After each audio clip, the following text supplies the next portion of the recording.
However, it's clear that USAGM cannot continue to operate as it has in recent times. Drastic measures have to be taken to ensure that every taxpayer dollar works for where those dollars come from, the American people, not Xi Jinping, not Vladimir Putin, not the Ayatollah. I want to thank our witness, Kari Lake, for appearing in front of this committee today. I'm looking forward to hearing your testimony. I'm looking forward to a productive and probably a rowdy discussion about the Trump administration's vision for the future of U.S. broadcasting. And in that, I'm going to recognize my colleague, Ranking Member Meeks, for any opening statement that you may have. Thank you, Mr. Chairman. And Ms. Lake, I thank you for joining us today. First, I'd like to address President Trump's recent strike on Iran's nuclear facilities, an action taken without consulting the committee or securing congressional authorization. And it's troubling that Secretary Rubio is not sitting here today and that Republican members are avoiding oversight on such grave matters of war and peace that fall squarely on this committee's jurisdiction. Instead, as this hearing's title shows, we're returning to House Republicans' fixation on far-fetched conspiracies, this time to tear down the U.S. Agency for Global Media and the important work it supports. This tracks with President Trump's broad record of denigrating federal agencies and appointing leaders that, far from shepherding their agencies to success, are stewards of their sabotage. And I believe, Ms. Lake, you fall into this category. The story of the United States Agency for Global Media began with the Voice of America countering Nazi propaganda. That mission endured through the Cold War and continues today. USAGM is mandated to reach heavily censored countries with trusted information because Congress recognized that factual reporting contributes to international peace and stability and is in the interest of the United States of America. The irony that USAGM is now being undone under a banner of disinformation is not lost on me. Worse, some Republicans want it to be transformed into every propaganda machine we oppose abroad.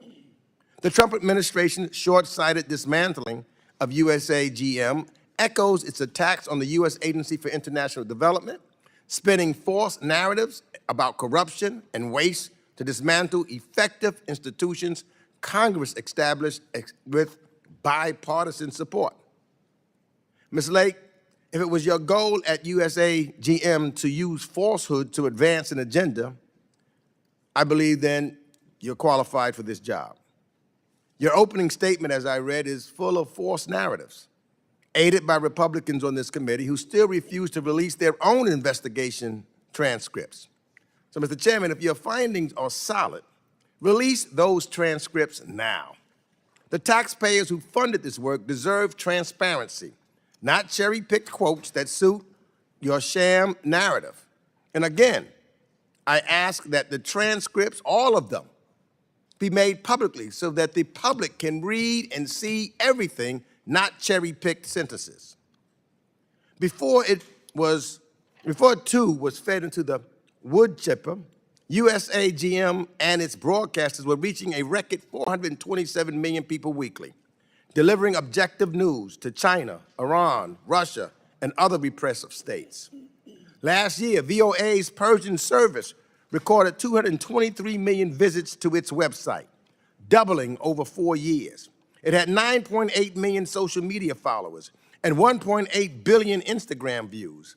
Then, Ms. Lake, you put VOA Persian on leave in March, scrambled to restore it in June when war erupted, and inexplicably, a week later, announced mass firings.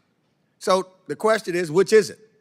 Is USAGM and the work it supports unsalvageable waste, as you have said, or is it a critical tool for diplomacy and facts? What you're doing isn't efficiency, it's chaos. The dysfunction lies in the administration's allergy to truth and democracy, the two pillars that USAGM aims to promote abroad. So I'm not surprised by the choice to gut USAGM, since the first Trump administration targeted the enterprise violating laws and journalistic integrity to shape it into a state media, like Russia's or North Korea's.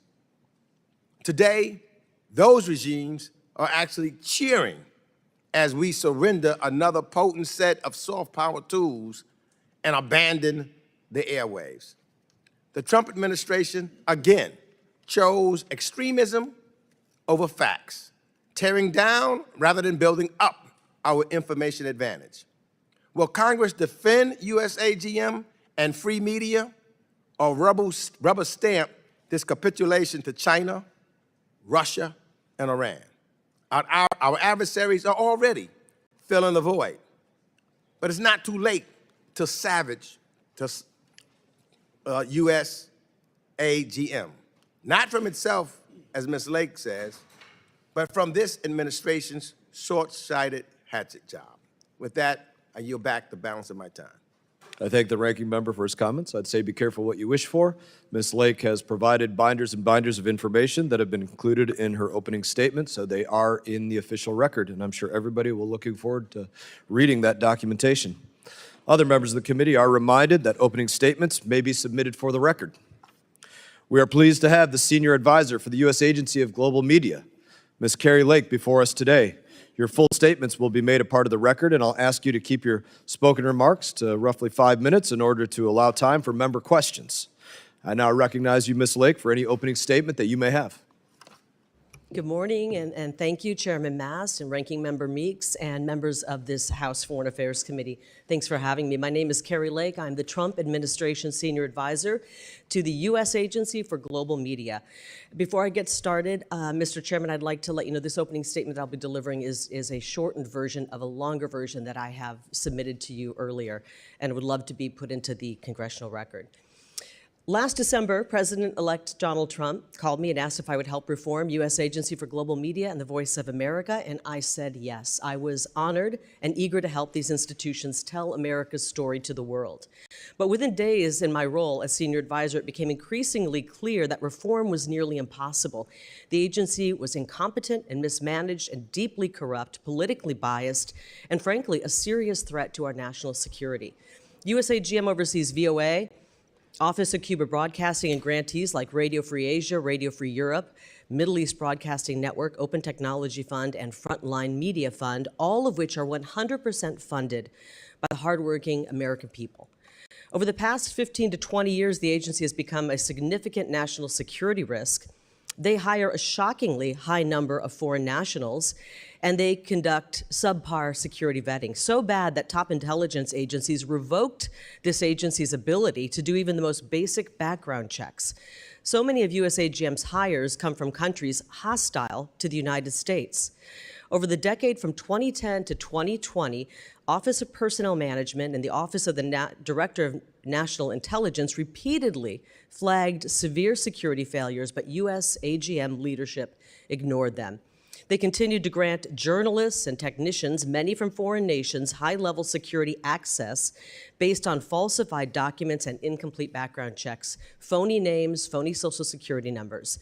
Even after corrective actions were taken in the final months of the Trump administration, these safeguards were reversed by the incoming Biden administration.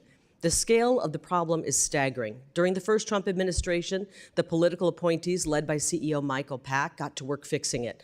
And they discovered that out of 150 people who were hired during that time period when they weren't doing appropriate vetting, 500 of them were still out there and they could not find them. They went back and re-vetted everybody, but 500 had gone missing. They could not be located for further screening. Foreign employees with social security numbers that are fake and fake names given top secret access now missing. That keeps me up at night. My team is working to track them down. Our new security director is working to try to turn this agency around and make it where it's safer. It's a vast problem that we've uncovered. We've also uncovered that the grantees like Radio Free Europe hired people later identified as foreign spies. At one point, they nearly hired more than 20 spies from a nation hostile to America. Those hires were stopped thanks to a timely tip, and I'm happy to give you more information on that in a secure setting. Voice of America has employed individuals with direct ties to hostile nations. They even once paid paid for somebody who worked previously in Russian media writing anti-American stories to come on the staff and continue to write anti-American stories. At one point, a serious security threat to America, an office of Cuba Broadcasting Cuba was declared to be a national security threat. He was fired, thankfully, but he worked there for quite some time. So how do they get so many foreign nationals in? Well, they abuse the J-1 visa program, which is a pathway to citizenship intended for exchange students and cultural exchanges, students, camp counselors, and au pairs. It's not intended for journalists, and it's created severe vulnerabilities, and frankly, it has displaced many, many American workers who could have filled these jobs. VOA also sidestepped their charter to be reliable, authoritative news, instead being riddled with political bias and outright anti-American sentiment. Examples, you mentioned it, Chairman, refusing to call Hamas terrorists, glamorizing Che Guevara, airing campaign-style videos favoring President Biden, even broadcasting a graphic depicting President Trump with a swastika over his face on their news.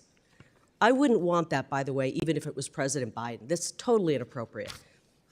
And a ridiculous editorial firewall prevents agency leadership like myself from correcting any of the bias or having any say in the editorial content that goes on the air. We've also got financial mismanagement, which I hope we'll go into. $75,000 spent for a COVID study on how Mac computers can be used for social distancing. $100,000 in American taxpayer money to actually sponsor an Afghan cricket team. $400,000 for quid pro quo payments to African VOA affiliates, and they actually wrote quid pro quo next to the budget item.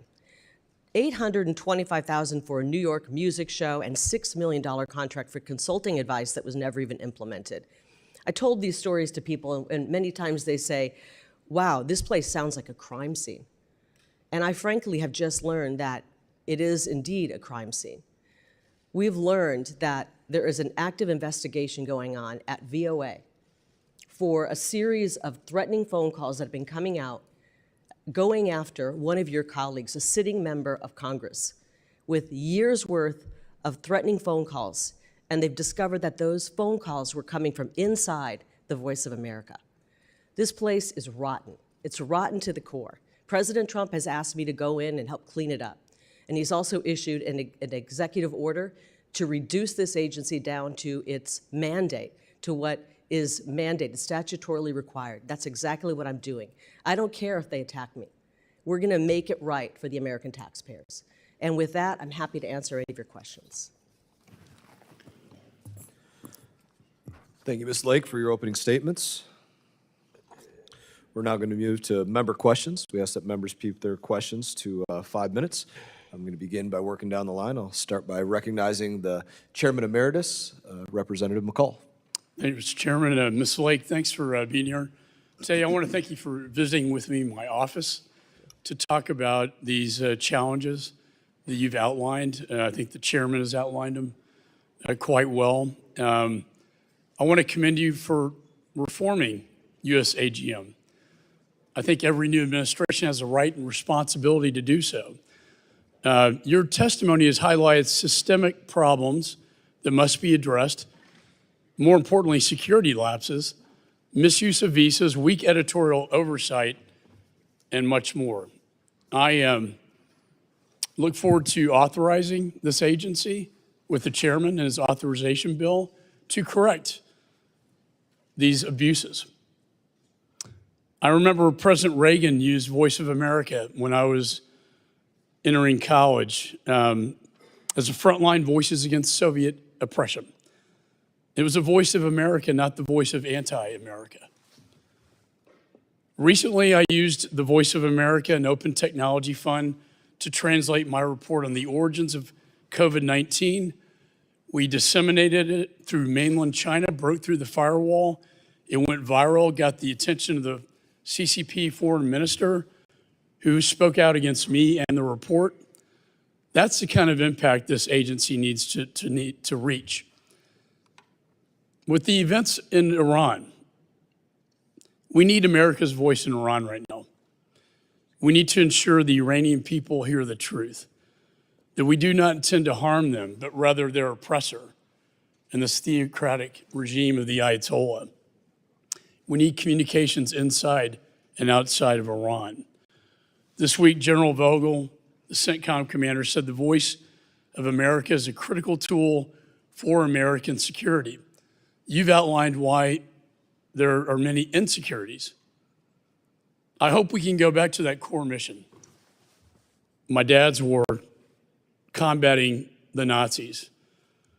So my question is, Ms. Lake, how are you working to fix the Voice of America so it is the voice of America and not anti-America in Iran, and use the Open Technology Fund to achieve the mission, the core mission that Congress intended? Thank you for that question, and thank you for laying out when it was a better agency. You're right, Ronald Reagan used it, a great broadcaster, one of the great communicators, and he used it, but times have changed, and it's still doing 1990s style television in a world where people are getting their information right here on their smartphones. It's in the back pocket. And so we need to update it and modernize it. But President Trump's executive order dated March 14th has called for this agency to be brought to its statutory minimum.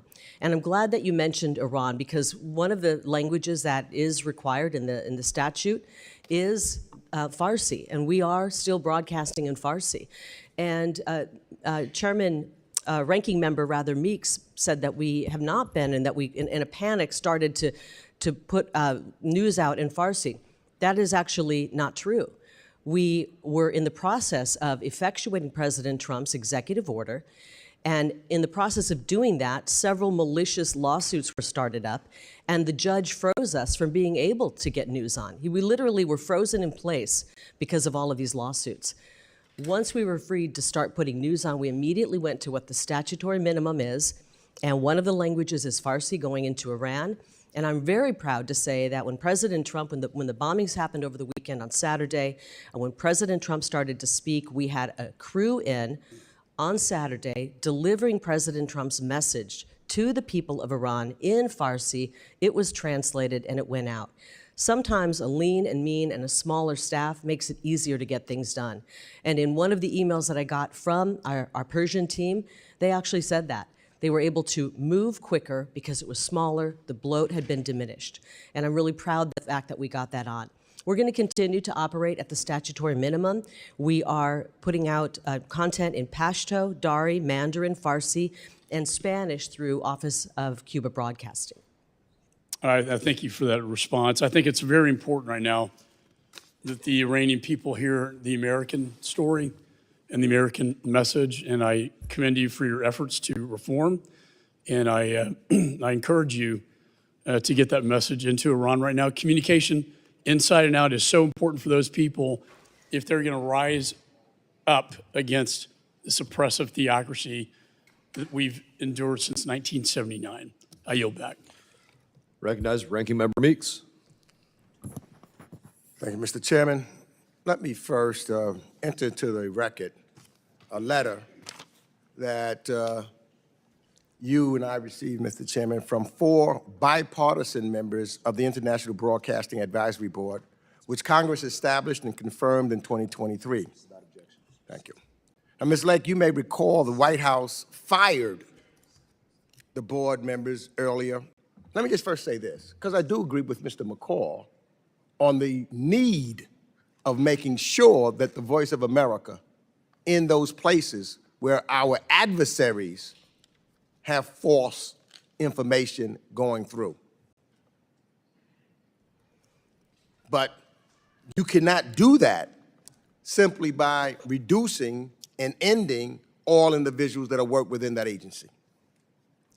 So now, these board members, for example, that were fired, despite their political and policy differences, those members wrote, and I quote, defunding, as you have done, these networks, because you can't do anything without money, but defunding these networks at this critical moment will undermine the United States' efforts to counter the biased narratives from America's authoritarian competitors.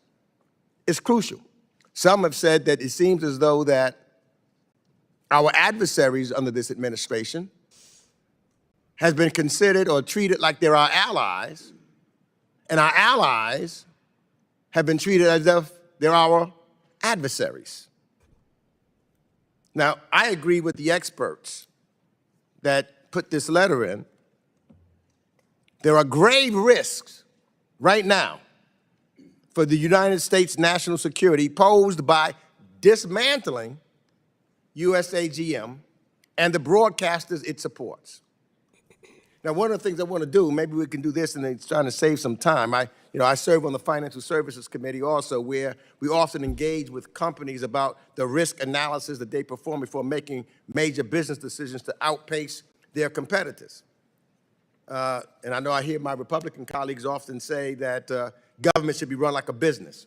So I just want to try to just get a few yes or no questions in the time that we have, just so that I know we can either get some of the information that the chairman said you are bringing or have brought with you.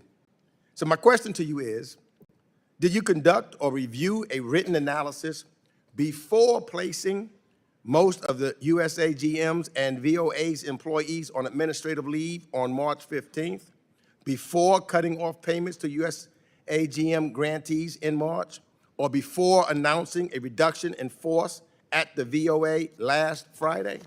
Yes or no?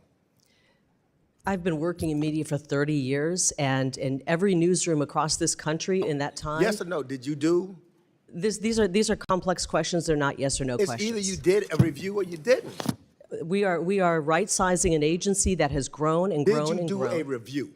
We've reviewed, yes, we've reviewed. You've done a review. Do you have a record of what you reviewed? We have reviewed the number of employees, the number of languages, but most of all, what we reviewed was an executive order, March 14th, by the man who's in charge of the executive branch. I want to know. His name is Donald Trump. Do you have a record that you can produce? The chairman said you had a bunch of things with you.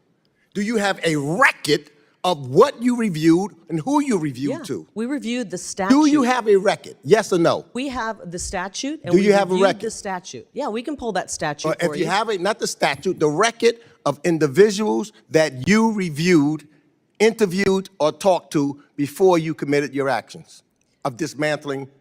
I talked to a lot of people at the agency. Do you have a record of that? You could go back and look at emails. Do you have a record? Do you want me to pull emails? I want you to show the record of what you did, Ms. Lake. Well, you can Don't take a look at it. just give me something that's not verified. Tell me, show me the record, because that's what I hear oftentimes in the business. You have to have a record. Show me the record that you did, what you did, that's all. It's pretty obvious what we did. Did you survey? Let me ask this question then. Did you survey employees that was there about waste, fraud, and abuse you believe was occurring at the agency? Did you survey? We know that there's waste, fraud, and abuse. Did you survey the employees? Yes or no? What? Yes or no? These are ridiculous questions. Did you serve? Simple answers. You either did or you didn't. Yeah, I guess survey means talk to and ask questions. Did you do it or not? Sure, we did. You did? Then you can provide those surveys. You can show us a record of who you talked to. We did not run an expensive survey, but I've talked to many people at this agency. So you didn't do that either. So this was based on a whim. Okay. Ranking member, time has expired. I want to thank you for your 5 minutes of questioning. I'm now going to recognize Representative Smith for 5 minutes of questioning. Thank you very much, Mr. Chairman, and welcome to the committee, Ms. Lake. I chair the Congressional Executive Commission on China. We've had many, many hearings. We've worked on legislation. One of my bills that passed just a few weeks ago was to combat the heinous practice of forced organ harvesting, where 50, 70,000 young people, average age 28, get their organs taken. They're Uyghurs, they're Falun Gong practitioners. It passed 406 to 1, second time it passed last year as well. I've had 4 hearings on it. Xi Jinping is committing atrocities like almost no one else in the world. And whether it be what he's done to Hong Kong, the pervasive use of torture, religious persecution, everywhere you look, genocide against the Uyghurs. And then in your testimony, and I would ask you if you could maybe elaborate on this, you point out that the past leadership of VOA, Mandarin Language Services, conducted annual meetings with the Chinese embassy in Washington. Well, I go to the Chinese embassy myself, outside picketing. We try to meet, I've invited Chinese leaders here from the embassy and from the government many times to testify. Every time they turn us down. But if you could elaborate on those meetings, whatever you could tell us. You also pointed out that VOA's Mandarin language service personalities have hosted events at the Chinese embassy. And one of VOA's television editors even publicly pledged his allegiance to the PRC at a Chinese embassy event. And finally, you said VOA allowed the communist Vietnamese and Chinese embassies in DC to pressure them into removing videos, cutting short live interviews, or changing story angles so that coverage was more supportive of the Chinese governments of Hanoi and Beijing. If you could elaborate on that, I'd deeply appreciate it. I'd be happy to, and I just actually read an article that was very interesting. It's called Chinese Influence at Voice of America. And I mentioned that there's a firewall, an editorial firewall, that members of the management at USAGM and Voice of America cannot tell the reporters what to report. They can't talk about what should be in the newscast. And so if a reporter decides to go rogue and do pro-CCP coverage, I can't do anything about it. That's not how a newsroom should be run. I've worked in newsrooms my whole life. There's always some editorial control that management has so that you're making sure that what goes out of the airway is accurate. And frankly, in an agency such as this, it should be telling America's story. That's our charter, telling America's story, being authoritative, not telling China's story. But I want to talk to you a little bit about what you just mentioned. If I may read this, because it was really shocking when I read this. And sorry, I got to put my reading glasses on for this one, guys. Starting in the first decade of the 2000s, the Chinese embassy in Washington, D.C., and the leadership of VOA's Mandarin service began an annual meeting to allow embassy officials to voice their opinions about VOA's content. So management at USAGM has no say in what content it goes on, but the folks over at the CCP and the Chinese embassy do have say about what goes on our air. CCP embassy officials have also reached out to VOA hosts to convince them to be more supportive of the regime. VOA personalities have hosted events at the embassy. VOA TV editor, one of them, publicly pledged his allegiance to China at a Chinese embassy event. This is absurd. This is insane, and the American taxpayers are footing the bill for this. You know, they also ran a 2-minute CCP propaganda. They produced it at VOA. And the management agreed that it was CCP propaganda. Frankly, 2 seconds of CCP propaganda is too much. The American people are footing the bill. And so things have to change there. We need to make sure that firewall is gone. We should be able to have control over what kind of content goes out. It should be in alignment with our foreign policy. And unfortunately, the only people that seem to have any influence are our adversaries on what is going out on VOA's airwaves. It's outrageous, and it has to stop. And thankfully, President Trump issued that executive order to bring this agency down to its statutory minimum, and he has called for this agency to be eliminated starting in the fiscal year 2026. Well, thank you for your testimony. Thank you for highlighting that important complicity with the brutality of the Chinese Communist Party. You know, I'm barred from going to China. I used to lead human rights missions there frequently. The Global Times put me on their so-called hit list. And I can tell you, you know, I can't go to China, and yet we had people collaborating with their top leadership here in D.C. and elsewhere. And that is outrageous. We need to reform this, and I agree with you can judge a man by his enemies, and you've got good enemies. Thank you very much. Yield back. Representative yields back. Representative Keating is now recognized. Thank you, Mr. Chairman. Thank you for being here. I think if we look at Exhibit A in terms of the value of global media, we look no further than Iran. The Trump administration took great attention towards the bombing that occurred. But to really be successful, what's going to be necessary is not just strong diplomacy, but changing the views of the people that live there. And Secretary Rubio in his Senate confirmation stressed that there's probably no greater discrepancy between the actions of one government and their people than Iran. And even before this action, before the war, 6.6 million Iranians, 10% of the adult population, got their news from Farda, radio-free network that's there. And it's produced in an agency that you sought to terminate the contracts of at a time when it's needed more than ever. Cutting transmission feeds from the Middle East Broadcasting Network. It's resulted in 90%, those actions of yours, 90% of the staff being cut. Some of the people on Radio Free Europe, Radio Liberty are furloughed. Programming's been reduced at a time when we need it the most. I'm concerned also, not just with the cuts, but I'm concerned for the journalists that report this news. They're in great jeopardy. A lot of attention in your opening remarks went to vetting and the extreme efforts that you're doing for vetting. I want to know what you're doing to protect those journalists. One just recently released the other day, after 4 years of detainment by the Russians, talked about the way he was tortured and physically abused and psychologically abused. These are journalists that are there. These are people trying to bring the word of democracy to people that have not. What are you doing to support these journalists? What attention? I didn't notice it in your opening remarks. That should be first and foremost. What are you doing to protect these people? I agree. I think the safety and security of journalists is very important. I was a journalist in my past profession, and so it's critically important, and I don't think that they've done enough to protect them. I'm thankful that recently, in the last few days, one journalist who was being held was released thanks to President Trump. And, you know, I think you need to ask RFE, Radio Free Europe, what they're doing to protect their employees.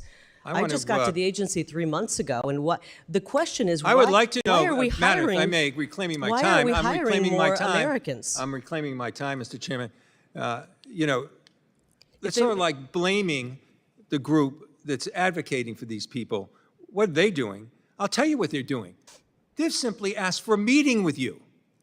It's hard to meet with discuss somebody this when they're issue. suing you. I have a letter that I'd like to ask unanimous consent be put in the record from the President of Radio Free Europe, Radio Liberty, the President of Radio Free Asia, the President of Middle East Broadcasting Networks, dated April 30th, simply asking for some kind of communications or meeting with you regarding these issues of detainment. I'd also like to put into the record an article. There's an audience in Iran and the Middle East surge as funding for Fatah and Allura amid East Israel is in jeopardy. If you look at what's happening, and you look what happened since the bombing occurred and since the war occurred, you just see dramatic increases in the listenership, just proving how vital this is to people that aren't getting other messages. Radio Fatah traffic surged 344%. The Instagram account, 62.5 million increases, a rise of 77%. These are things that are necessary, and you are cutting the agreements. Thank goodness the courts are saying no to you. But why would you ever want to do this here?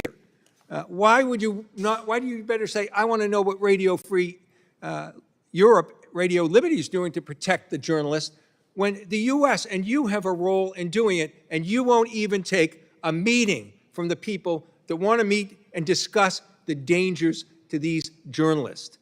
I hope that you will take that meeting and we get a confirmation for you by the end of this hearing that you will meet them soon and discuss this issue. People's lives are in danger trying to tell the truth. I yield back. If they would drop their malicious lawsuit, I'd be happy to meet with them, but it would be really stupid to meet with someone who's suing you. And, you know, this is a gentleman who makes about $310,000, $320,000 off the backs of hardworking Americans and is suing our agency. We've given him all. An official who's making money off the backs of Americans when we have a commander-in-chief making the money he's making. So I don't. President Donald Trump donates his salary back. Gentleman yields back. Thank you. The gentleman's time has expired. This is submitted for the record. I was glancing through it, and just FYI, I'm going to keep reading it, but I don't actually see a request for a meeting with Ms. Lake in the letter, as was referenced. I see bring to her attention, but no request for a meeting in this letter. But I'll let you know if that changes as I read through it. Representative Perry is now recognized. Thanks, Mr. Chairman. Ms. Lake, would you care to answer the question further, the last question further? Do you want to expound on any of that? Well, I think it is difficult to meet with people when they're suing you. It just isn't advised. And if any attorney would tell you, you can't sit down and meet with somebody who's launched malicious lawsuits against the agency, naming me in those lawsuits. So it'd be ill-advised to do that, obviously. You know, we do not have a current grant agreement with RFE, Radio Free Europe, which was started, you know, many, many years ago as a CIA operation. And we don't have a current grant agreement with them. We've been asking to work with them, negotiating a grant agreement, and they refuse. We offered a grant to them, and they refused to even mark it up and redline it and send it back to us. So we don't have an approved financial plan. They won't tell us where they're spending their money. We've got an audit going on right now, and they've stonewalled and prevented us from getting any access to their financial books. Again, we pay them, and they do not tell us where the money is going. I think that's a problem. I think the American people deserve to know where their money is going. And so we're working to make sure we get that. Interestingly, in the 11th hour last night, right before I crawled into bed, we found out that they're finally going to give a little bit of information to our auditors. I thought it was really interesting timing because they didn't want me to sit up here and say they refuse to let us look at their books. They refuse to let us see where the American taxpayer dollars are going and once it's getting funneled into RFERL. And if they really, you know, we've paid them every month, by the way. So if they're not protecting their journalists, it's on them. If they're not putting out broadcasting, it's on them. We have paid them every month because the judge has ordered us to. And so it's on them if they're not putting out broadcasting. Ms. Lake, this is clearly an agency that is run amok. I wouldn't characterize it as treason, but it sounds like it's certainly seditious. Are you familiar with the McGuire-Woods report? I'm very familiar, and it's in one of these binders, and it was an incredible report looking at some of the mismanagement, misuse of funds, and other outrageous things that were happening at this agency. To that end, I just want to inform you that I struggled mightily, probably for about 6 months in this committee and in Congress to have that entered into the congressional record so that the American people could see the misuses of their money and the seditious activity by an agency they were paying for. And I think as part of that, 40% of the workforce at that time was improperly vetted, and USAGM lost their ability to conduct security clearances, but continued to conduct them for 10 years after which they had lost their ability to conduct security clearances, and that the use of J-1 visas to hire foreign journalists and technical staff without systematic review resulted in propaganda that was favorable to adversaries and enemies as opposed to the United States of America with American tax dollars, paid for with American tax dollars. Now, somebody might say, well, that was a mistake, and yeah, that was a misstep, but it seems to me this was an orchestrated plan by someone at USAGM. And so my question begins with, have we determined from the McGuire-Woods report or any of your investigation at this point who, by name, authorized this activity over that long period of time, and these people antithetical to the United States of America, who did that, and what accountability has been put in place? What prosecutions have happened as a result of that? What accountability has taken place, if any? Sadly, there hasn't been any accountability. That McGuire-Woods report was done in the waning days of President Trump's first term. Michael Pack was the CEO, and he helped make that possible. He saw, the first day on the job, he got dropped on his desk this issue with 1,500 employees had not been properly screened. And he said, this is a real big problem. ODNI was saying, you got a serious problem over there. You guys are freelancing on your security screenings, and you're allowing dangerous people into our country. And so they got busy investigating how this was happening. They put people on administrative leave, and before they could do anything and and fire people had left that were being investigated. When the Trump administration ended and Biden went into office and replaced the leadership at this agency, they rehired all of those people back. So let me, and and gave I them don't mean to settlements cut of you off, Ms. Lake, but $650,000. I've got a limited amount of time. Of course, this is completely outrageous, but why should anybody in this country, anybody in this committee, anybody in Congress believe that this agency, this operation should continue to exist and won't return to its former operations and activities beyond the Trump administration and beyond your tenure? Why should anyone believe that? They shouldn't believe it, and I think this is why President Trump wants to eliminate the agency. The agency itself is not needed. It's proven that it does not know how to manage and does not know how to be respectful of this country and the American taxpayers' dollars.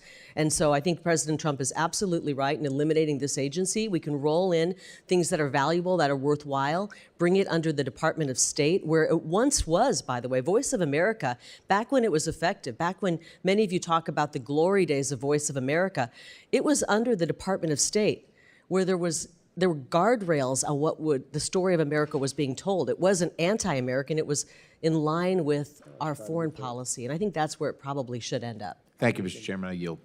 Gentleman yields, and your time expired. Chair now recognizes Representative Barra. Thank you, Mr. Chairman.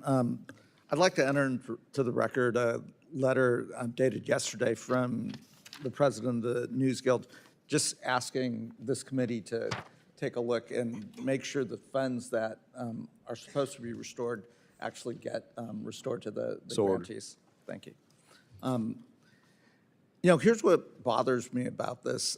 Reforms are fine and so forth, but I agree with my good friend from Texas, the Chairman Emeritus, Mr. McCall, about the importance of having tools like the Open Technology Fund that can translate, use the internet, use Instagram, et cetera, to get out there and get our message to places like China, et cetera. I agree with Chairman Smith. I mean, we've got to speak to the Chinese people about what's happening to the Uyghur population. We've got to have those tools. So eliminating those tools wholesale make us weaker as a country. That is a problem. And in fact, our Secretary of State penned an op-ed in the Wall Street Journal back in 2018 talking about how important what Radio Free Asia does is in exposing China's campaign against its Muslim minorities, the Uyghurs. Mr. Chairman, I'd like to enter that op-ed into the record, if I might. So here's the challenge. The ranking member raised, I think, what is a very important issue.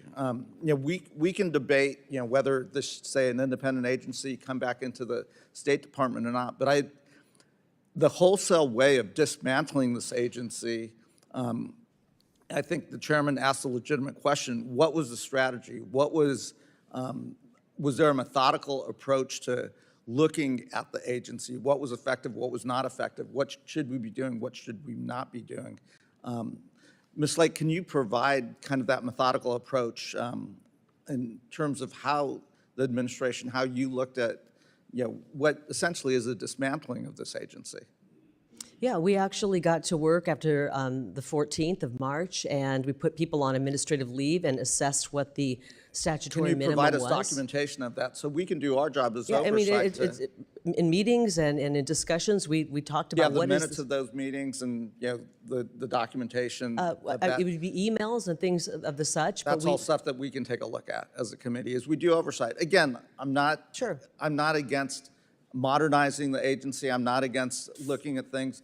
The challenge Mr. Keating touched on, we're in the middle of what is a war in the Middle East. Hopefully this ceasefire holds. Hopefully the Iranian people rise up and demand a better future. I've reserved judgment on the president's actions. I do want the administration to come brief us on what they're thinking, how this is unfolding. But absolutely, right now, we need all of our tools to communicate to the Iranian people. We need to do that through the radio, through the internet, through Instagram. I'm not a big TikTok fan. I supported the TikTok ban. But if folks are getting information on TikTok, we've got to be using that as well. I am very concerned that the personnel have been laid off, that we're working with a shoestring staff that is making us weaker and less effective at a moment of vulnerability for the Iranian regime, where this could be a time where the Iranian people choose to take a different path forward.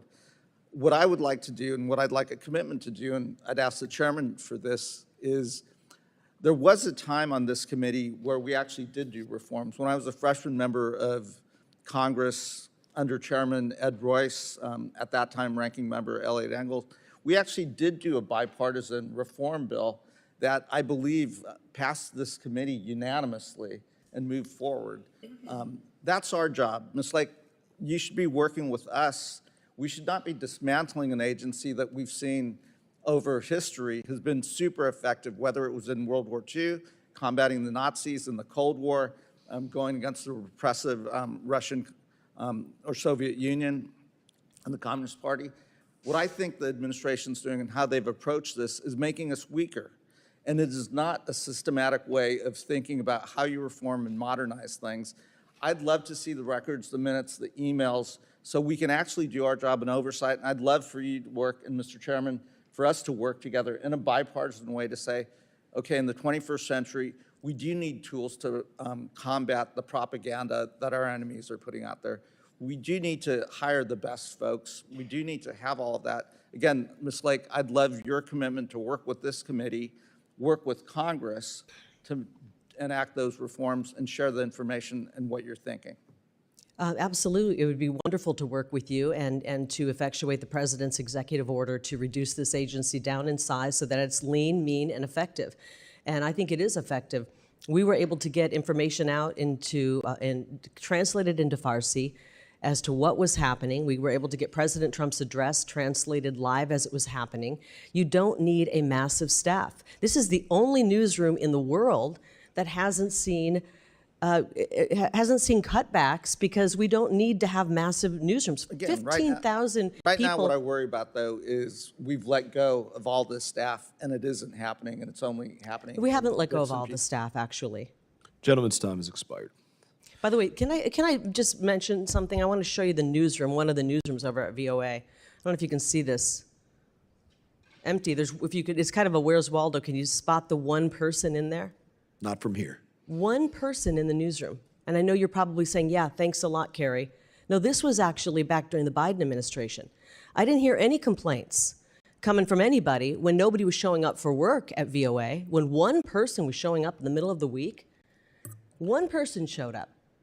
And nobody on this committee, no Democrat said, why is there only one person in that newsroom? We need to get more people in the newsroom to get the story out.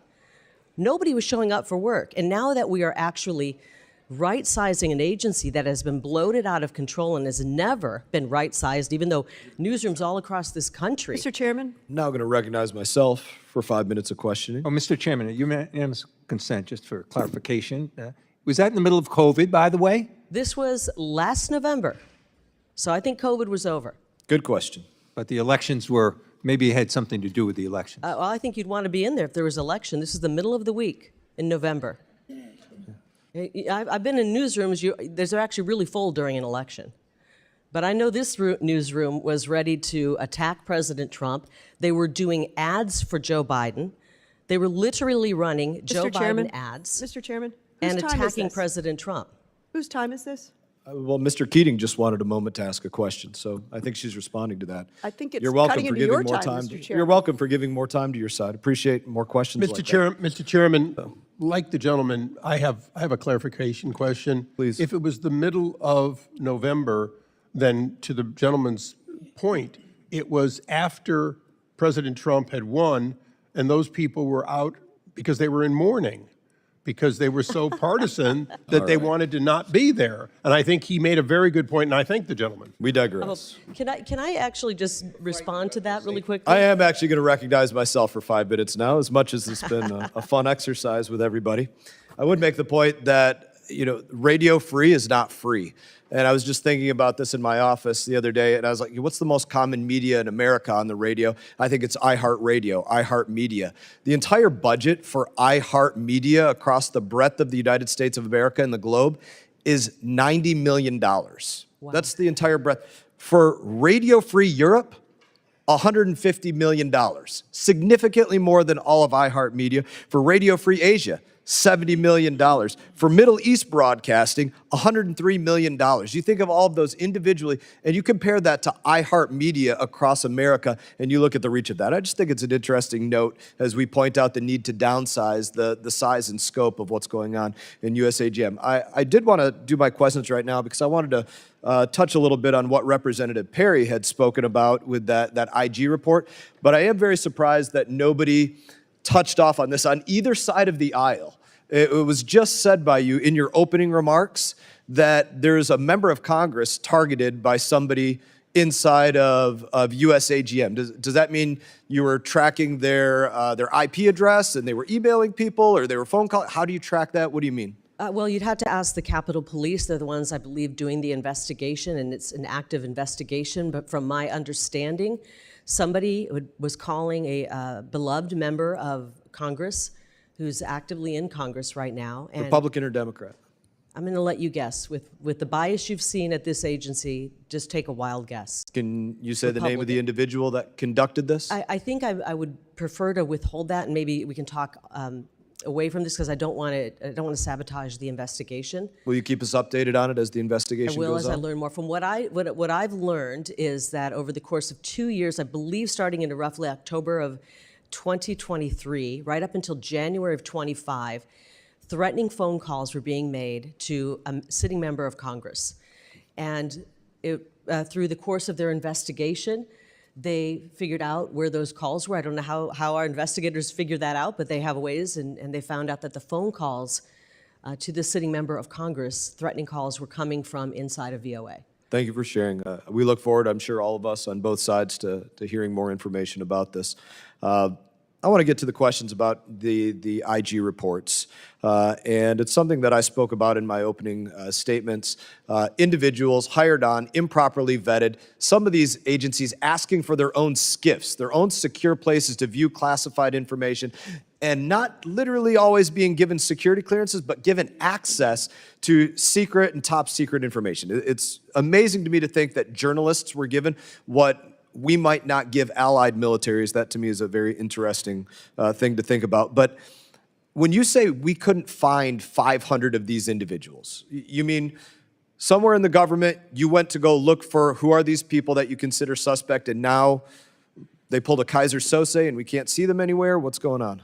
Sadly, yes. About 1,500 people went through this shoddy vetting, which I think could have been intentionally shoddy, and because they knew there were problems. This is no fingerprints, aliases in many FBI cases. fingerprints or something like that. Some of the times the FBI fingerprints were taken and not submitted. Sometimes they were not taken at all. And then they were given PIV cards, which is the access card you need to get into federal buildings and offices.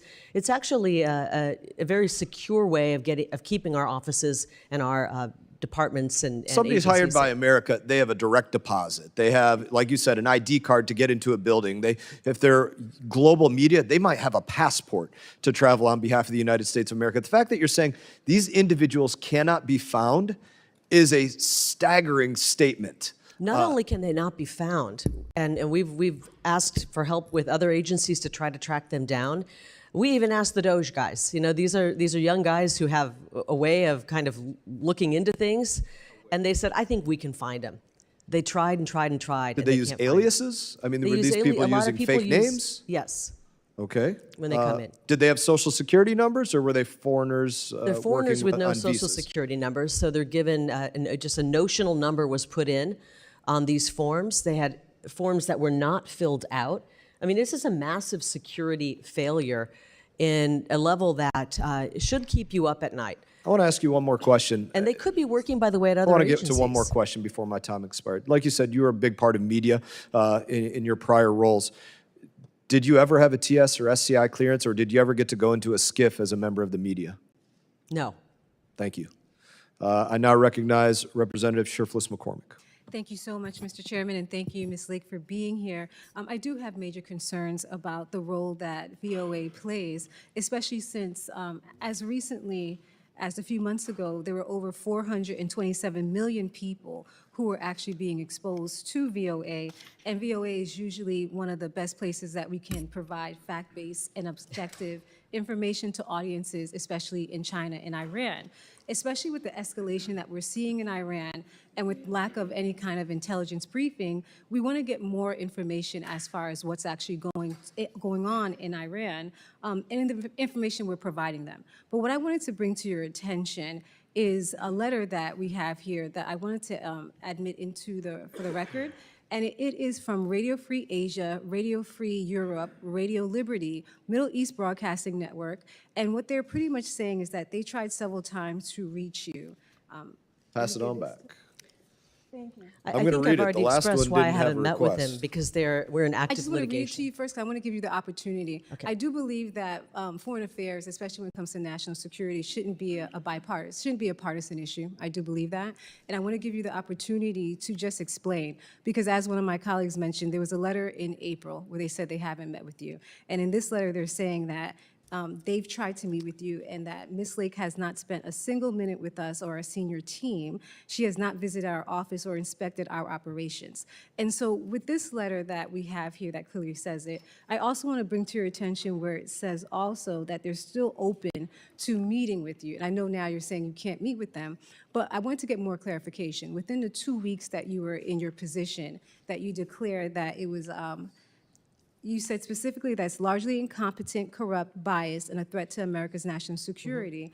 What were the procedures in place for you to make that determination? Specifically, how much staff was actually allocated to do that investigation to help you come to that conclusion? Well, we've got reports. We've got years of biased reporting. We have misused funds. So could you tell me about the step or the mechanisms that you used? How much staff was provided to look into it in those 2 weeks to get to that? How much staff is what? How much staff? Like, what was your mechanisms in actually going through to coming to this conclusion within 2 weeks? Within 2 weeks, I assessed all of the grant agreements, and I realized that these grant agreements had been changed during the Biden administration to take out any form of transparency. During the first Trump administration, the grant agreements were written where we had transparency, we could see what was being spent, and during the Biden administration, they took all of that transparency out, and then they signed a $250 million lease on a high-rise building, saddling the American people with paying for it, and it wasn't even equipped to do broadcasting. Well, I'm happy you mentioned transparency, because that's where I'm trying to get also. Now, when you spoke to them, or if you had anybody speak to them, was there a conversation for accountability and transparency? I think that's what we're trying to get to. What was the mechanisms in place to come to these conclusions? And before the lawsuit was filed and these letters were sent, was there anybody who went to them to ask questions and hold them accountable? Was It's that done? really hard to have open communication when you're being sued. Well, before that, because we have letters back until April. This one was in June. So before any lawsuits were filed, were there any attempts to have that I believe when I first got there, they reached out to me. I had just gotten in the building and said, we'd like to meet. And before I even had the chance to clear my schedule and meet with them, they launched into malicious lawsuits. So no, we haven't met with them. If you can submit any communications that your office has had, I would greatly appreciate that. And my second question is, I do believe in lean, mean machines that work well. What are your matrices that you have in place to determine that the leanness is actually being beneficial and that this leanness is not creating a vacuum in which now we're not able to exercise our strongest power, which is our soft power and our diplomacy? It's one thing if it's used properly, but it hasn't been used properly. We laid out that the CCP has more say in what editorial content we have. I only have 43 seconds. I want to know what those matrices are. What are the points that you're using to determine that this is actually benefiting, like this machine is working, versus adversely hurting us and creating a vacuum in which any other group can come in and put out propaganda? And we know there's a lot of propaganda, especially coming from the internet. So I want to make sure that we actually have a plan in place, there's funding in place, or that there are matrices in place to determine that this lean creation of a machine is actually working for us and not against us. That's what our goal is. We want to make sure any information going out is not anti-American, is not pro-CCP. So if there's a matrices, could you please provide it to us so we could be on the same page? I wish we did have some say over what information was going out, but unfortunately because of this firewall, this place could go totally rogue. This place could go and put 100% pro-CCP information. They could side with the regime in Iran, and we couldn't do a thing about it. They could run an attack piece I on understand. you, Thank you so much, and I just want and to you take a couldn't few- do anything about it. I just The wanna take- gentlelady's time has I just want to expired. take, if you can allocate me just 1 second so I can say this, because I think it's very The important. gentlelady had 5 minutes. Be brief. I thank you for being here, and this is really the objective of us working together and coming together and negotiating how can we move forward. Right now, we're at a critical juncture where we see more and more hostilities, especially in these areas. And so we want the answers to these questions so we can work together. That Thank is you. The truly gentlelady's my- time has really expired. Thank you. The gentleman from Texas, Mr. Self. Thank you, Mr. Chairman. Based on the previous conversation on the security clearances, I want to go to Iran, back to Iran. In June of this year, you restarted broadcasts to Iran after Israel attacked them. In the meantime, Musk has said that the beams are on with Starlink into Iran. Industry estimates that there are 20,000 terminals, and you have to have a terminal yet. They're still testing cell phones. Operating in Iran through the black market channels. So I want to compare the two. Approximately how many Iranians currently watch the VOA Persian service? Probably not that many, to be honest. The ratings aren't particularly good, and I don't know if you've ever had a chance to sit down and watch VOA programming. It's painful to watch. Yeah, the RFE and RL have claimed that they reach millions of Iranians. Obviously, given your response,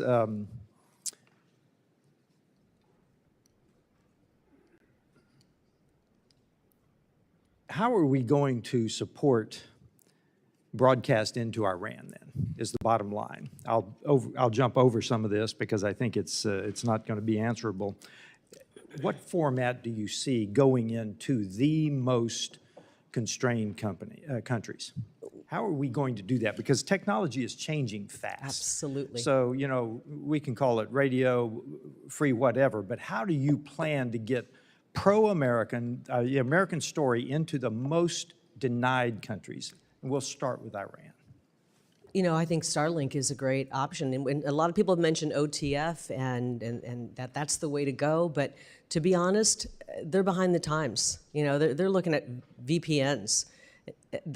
And when a dictator turns off the internet, good luck. I mean, you've got to have a way to get information in. I think that Starlink is a great option. I would like to see Starlink moving a little bit faster into Iran so we can get the word out. We have an opportunity right now to let the people of Iran know that we don't have a problem with the people of Iran. They're incredible people. They have been mistreated for many decades.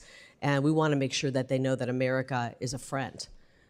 Yeah, and I think the high tech, you need to be examining how you're going to get around the government. That's right. How are you going to actually get the beam into the country, into the denied countries? I will say though, with our programming that we put out on Saturday, I think it was the most watched we've ever put into Farsi, and it was through modes of people were actually seeing it. And they were watching, so they're very in tune to what's happening in America right now. They are, but the government will then respond and cut it off if possible. right. So you've got to stay one step ahead of them. This is the age-old, how do you stay ahead of the enemy, the Right. adversary? So what obstacles do you see in today's climate in getting into the big four, Russia, China, North Korea, and Iran? What obstacles do you see, and how do you plan to overcome them with this new organization that you are going to be developing?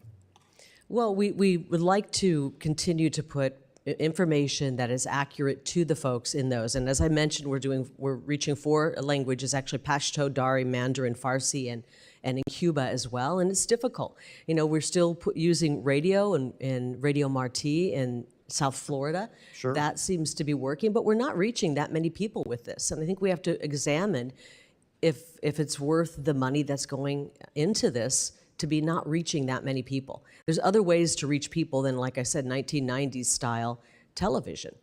And I think you can look at Twitter, you can look at social media. I mean, do you think for 1 minute that some of the Democrats have said, oh, China's rushing in and they're filling the vacuum? They're not doing 1990s television. They're laughing. As a matter of fact, they're not only laughing at what we were doing, they were controlling what we were doing by having more of a say of what our content was than we did. They're seeding narratives on TikTok, on Twitter. If we really want to be effective in changing the narrative, it's narrative seeding on social media. It's not 1990s style TV with a bloated staff of many people who actually hate America. That's exactly right. And my whole point in this questioning is you're going to have to move fast to stay ahead of the technology. Right. Because it is changing fast, and I just recommend you do a scrub on how you're going to stay ahead of it, because we've got to get American information into these countries. It is a great help. It helped under the Soviet Union and denied countries. We've got to do that. My time has expired. Thank you very much for your answers. Thank the gentleman. The gentleman from Arizona, Mr. Stanton. Thank you very much, Mr. Chair. Ms. Lake, your actions as senior advisor are eroding American soft power around the globe. We should not be dismantling the agency that combats propaganda from the Chinese Communist Party, the Kremlin, and Tehran. Especially now, we need to be able to broadcast facts that counter Iranian state-run media spin that is essential to America's long-term interests. Your job is to tell the people of the world the truth about America. And because of that, there's a more fundamental issue I want to address today, and that is character. You see, Ms. Lake, we have both been public figures in Arizona for a long time. I've seen you in action, including your behavior in the last 2 elections. And let me be clear about something. The American people cannot believe a word you say. You ran for governor in Arizona in 2022. You lost fair and square. Instead of conceding, you embarrassed yourself and our state by lying again and again for years, blaming everything under the sun for your loss except for your own toxic politics. You lie about that election to this very day. You lied about signatures on mail-in ballots not matching those on file. Proven wrong. You lied about ballots being intentionally misprinted and then rejected in Republican areas. Total BS. You lied and said hundreds of thousands of ballots were mishandled. Zero evidence. You claimed fake ballots were snuck into batches before they were counted. Come on. You repeated these lies again and again, and you've said even recently, quote, "I am the duly elected governor. They just stole it," unquote. Give me a break. Ms. Lake, your new role requires you to tell the truth. For decades, whenever authoritarians and dictators suppressed the people and claimed victory in fraudulent elections, Voice of America countered those lies. I can't imagine how people fighting for democracy today and around the world can trust someone who has so shamelessly lied about her own election. Will the gentleman yield to the Ms. question? Lake, no, I will not. Okay, Ms. well, Lake, just so you know, to regain a VOA semblance of wanted your to not call credibility, I will not Hamas yield. terrorists, so Ms. Lake, if we're to gonna regain a berate the semblance witness, of your we may as well be credibility. factual about the evidence. Are you, The I did not- gentleman's I did not- time, if you did not yield, you I may did not yield, continue. and I'd like the time back. Ms. Lake, to regain a semblance of your credibility, are you finally ready to admit you lost the 2022 Arizona election? It saddens me that you are from Arizona and you're okay with That's the a way yes or no question, Ms. Saddens Lake. me that you are from Arizona. I guess the answer is no. Reclaiming my time. The gentleman will suspend, will stop the clock. For all present, members are reminded to avoid engaging in personality toward the president and other members. Okay, and this is a member of the administration, so I would caution all to stay on the subjects and stay off of personalities, please. Gentleman may continue. Yes, and in this case, these are adjudicated lies. Courts of law have determined that these are lies. These are not me saying it. You didn't Wow, just and the lie to courts- the the press. courts are really You awesome took right those now. lies to court and lost again and again. Every one of your lawsuits failed. And a federal judge said that you were furthering false narratives that blamelessly undermine public trust. And you didn't just lie. You were formally sanctioned by the court. Ms. Lake, you have been sanctioned twice for providing false information to courts. Isn't that true? Yes or no? I was brave enough to fight our shoddy elections, and the courts have not caught up. That was a yes or no question. I guess the answer is no. Let me reclaim my time. You have been sanctioned by both the United States District Court and the Arizona Supreme Court for, quote, making false factual statements to the court. And you were sued for defamation by a Republican election official, Stephen Richer. He and his family were subjected to harassment and even death threats because of those lies. You told your supporters, Richer and fellow Republican County Supervisor Bill Gates, that they, quote, sabotaged Election Day. You accused them of deliberately printing the wrong image on ballots to jam tabulators and injecting hundreds of thousands of phony ballots. What a joke. And here's the thing, Ms. Lake. When it came down to it, you chickened out. You refused to defend those lies in court. You decided to take a default judgment. You are an adjudicated liar and a two-time political Chairman, I move to loser take down in those Arizona. those I have words, one please. final question. Chairman, Reclaiming my time. I'd like I to have one take final down question. those I'm not gonna words. yield. It's the, He's it's gotta the get his gentleman's fundraising I do not 33 yield. seconds. I have one final question Get your for you, Call fundraising Ms. someone Lake. a You have liar. a chance That's to not answer. how Let me you one treat final other question. people that The are being gentlelady questioned. will suspend, please. Go ahead, you may You continue. lost for governor in 2022 to Katie Hobbs. You lost even worse to Ruben Gallego for Senate in 2024. Well, Arizona has another election for governor next year. Will you do us all a favor and run it back and run for governor again? I yield. The gentlelady No more questions. Can I respond. respond You may to respond. some of that? Because that was complete insanity. I wish I could yield back the last 5 minutes of my life, actually. And I want to apologize to the people of Arizona that we have somebody who's representing the folks in one of our great parts of the Valley that doesn't care about the integrity of our election. So but you weren't here, you came in late, and we're talking about USAGM today, the Agency for Global Media, and how they can put out absolute abject lies, and we can't control any, we have no say over what the editorial content is, and I would hope that you would not be okay with that. They could literally put out a lie about anybody here, and I know you've been the victim of that. I know you've been the victim. I remember the stories about you where they said you had a gay lover, and those were going out all Mr. over. Chair, Can I I finish hope the you story? honor what you just gave as a caution to everyone, and I moved those words be. To tell you that those kind of lies, and you said rule those if were you want. lies, those kind of lies could be broadcast today on VOA, and you couldn't pick up the phone, Representative Stanton, and call them and say, hey, you're putting out lies about me. You would not be able to do that because they would sue you for breaking the firewall. So lies are being told on Voice of America. It's inappropriate. You've been subjected to lies that you said were lies about you in the media before. And how would you like it if those lies were put on Voice of America right now?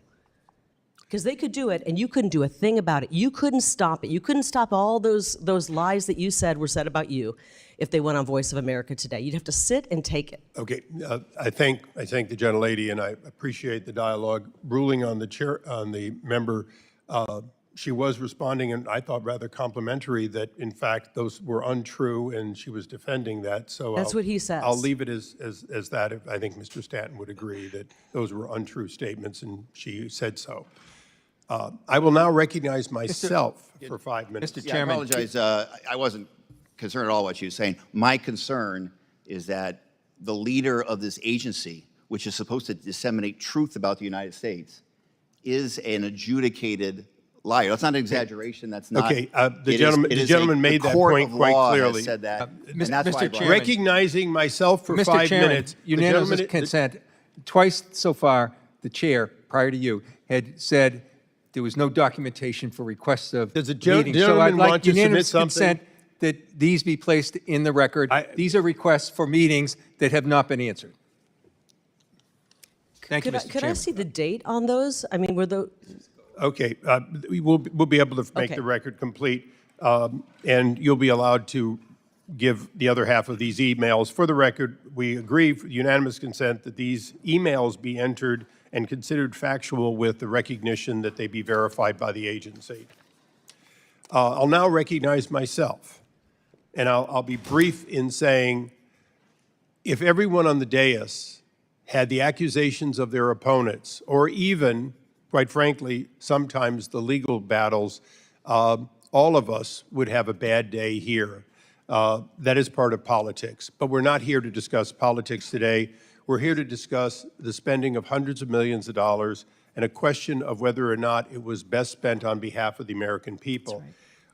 You said earlier that that in fact there were 500 people unaccounted for who received payment in money at the taxpayer's expense. Is that correct? They did while they were employed, and then they left the agency, and we can't track them down. Okay, and without speculating per se, but just factually, can you verify that those people, since there's no fingerprints, no pictures, can you verify that these people existed and those were true identities? True identities, I don't know. We can't. Can you verify But that they they did came exist, to they work were- every day and performed duties? I don't have that information. So it is certainly possible that this independent third-party agency that you gave money, that previously were giving money to, in fact, had ghost employees or employees that the money ended up being conduited to other people. Is that possible? It's possible. And so on behalf of this committee and the American people, an audit is appropriate, isn't it?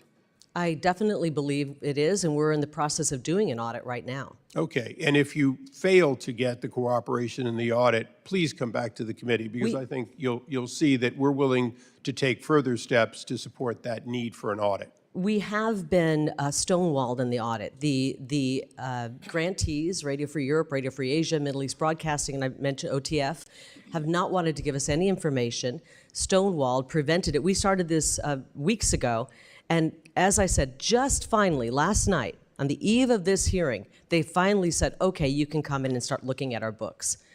We get similar promises on our subpoenas in some of the committees here. Let me ask a differing question. This money to a third-party agency over which you have arguably little control based on the history, do you give money to Al Jazeera? No, Do you give money to Pravda, which is Russian for the word truth? no. Okay, why don't you?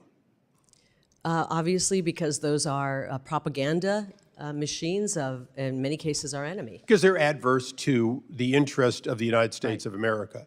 So by definition, whatever becomes the new, hopefully consolidated and concise and effective organization, in fact, should do one thing, which is promote the legitimate interest of the United States, including the truth as we see it. Absolutely. That's what we should be doing. That's what we have been doing, and we haven't been doing it well. And I'm going to work really hard to make sure that whatever we salvage from this, it's telling America's story. We have an incredible story to tell. And especially right now, as we're working for peace around the globe with a president like Donald Trump. And speaking of peace around the globe, you're familiar with the controversy that Chairman Mast had with the agencies when he was subcommittee chairman. And all he really wanted was them to explain why they wouldn't say Hamas terrorist after the October 7th attack, and instead used words more, quote, moderate to the base. Can you assure us that in the future, that if the President of the United States, at that time Joe Biden, the Secretary of State, et cetera, have an aligned policy and statement which is supported by the Congress, that in fact the messaging would be the messaging of the American people through its representatives and not some independent third idea of what you should say to be moderate? Well, Congressman, I wish I could assure you of that, but unfortunately with this editorial firewall, it's impossible for us to have any say over the content, which is and then terrible. in closing, because this committee is going through a structural reform of all of the State Department and its agencies, which will include yours, is it fair to say that going forward, we should in fact have a single point of contact, responsible and responsive, accountable and auditable, and that in fact it should be one in which there is, at least to the oversight of Congress and the administration, verifiable that these people are employed and working to the interest for which they have been hired? I'm afraid we're never going to find those 500 people. They've escaped. No, I'm talking about going forward. Can we reauthorize under the State Department reauthorization an organization that you can believe in, whether it's within the State Department or not? Can we do so? And do you see that as the goal for which President Donald Trump gave you the responsibility to do and you're working on? Yes, and I believe it needs to be rolled into the State Department because President Trump has asked that we delete this agency. And so whatever we can salvage that's worthwhile should be brought under the Department of State, under the public diplomacy arm of the Department of State. I look forward to, and this committee looks forward to working with you through the reauthorization process to find a win-win that some of the members on both sides have talked be about great. today. With that, it's my pleasure to recognize my colleague, the gentleman from California, Mr. Costa. Thank you very much, Mr. Chairman. Obviously, we're in a discussion here where there's a lot of agreement to disagree. And I happen to think that the efforts that Voice of America and its international broadcasting and its expansion post-World War II, along with the efforts to deal with Cuba broadcasting radio and TV, there's a whole list of, I think, successes over the post-World War efforts that we've been engaged in with the communist countries in which we have been able to tell the real story about America. Now, if you want to make modifications, reforms, I think this committee is an appropriate place to do that oversight. Having said that, I'd like to specify a particular area that deals with Armenia and the voice of Armenia. Do you happen to know, Ms. Lake, I come from the land of William Saroyan, and I assume you know what language the Armenian people of Armenia speak? I've actually heard it. It's a beautiful language. I can't name it. Can you please tell me? Yeah, it's Armenia. Trick question. The story of Armenian language is, and the voice of Armenia was so that the people of Armenia would understand, who were under the oppression of the Soviet Union, what America stood for and what our values stood for. How many people work at the Voice of America on their Armenian services? Do you know? Right now, it's not a statutorily required language, so we do not have, we will not be having Let me employees tell you, in that. because you had all these cuts that I don't think are surgical. They've been done with a, I think, some sort of disregard for, you have 5 people, you had 5 people, 1 full-time staffer and 4 contractors. They've all been placed on leave since March of this year. Did you or former fellow, Elon Musk, talk to anyone about the Voice of America's Armenian service before these cuts were made? We are bringing the agency to statutory minimum, and Armenian language is not in the statutory minimum. If you'd like it to be, then I suggest you write legislation and put it in legislation. What analysis was done to assess the performance of the services before the cuts were made? We decided to listen to the person who's in charge of the executive branch of the government, and that person's name is President Donald J. Trump. I suspect that maybe the president's not sure about the language that the Armenian people speak, but that be as it may, the Voice of America's own data showed that the Armenian language reached well over 1/3 of Armenia's adult population and ranked second in network-wide market penetration. The Voice of America brief notes said that the service's unique role in countering the Russian disinformation and explaining U.S. policy to Armenians at the moment when Yerevan is trying to move out of Moscow's orbit. There are a lot of reasons why I think this is important because of the Russian disinformation. Do you believe that Russia's been engaged in disinformation with Armenia or other countries on Eastern Europe? Obviously, you have a soft spot in your heart for Armenia. I think the people of Armenia are incredible. But we're working to right-size this agency, and the Armenian language is not one of the statutory Well, I know, but there's got to be a cause and a reason for your changes here, and I'm trying to find out what they are. How many people do you think we should hire in the Armenian language service? Well, what I think we should do is recognize the fact that Russia is attempting through misinformation to keep Armenia in their orbit. Do you believe that Russia is the aggressor in the war in Ukraine? You know what? It's interesting that you really are concerned about Russia because VOA hired Russian spies. And I think that I didn't hear any complaints coming from you that I recall. I asked you a question. Do you believe Russia is an adversary of the United States? I think they are one of our adversaries, yes. Okay, and What I why love would we about this undercut our president is he's trying to strategy bring and the world interest by together. dismissing staff who are countering Russian propaganda to potential partners of the United States? I mean, the reason is, I mean, the focus today is on Iran, okay? Tomorrow it thought could it be was on Armenia. Armenia. Tomorrow it could be Armenia.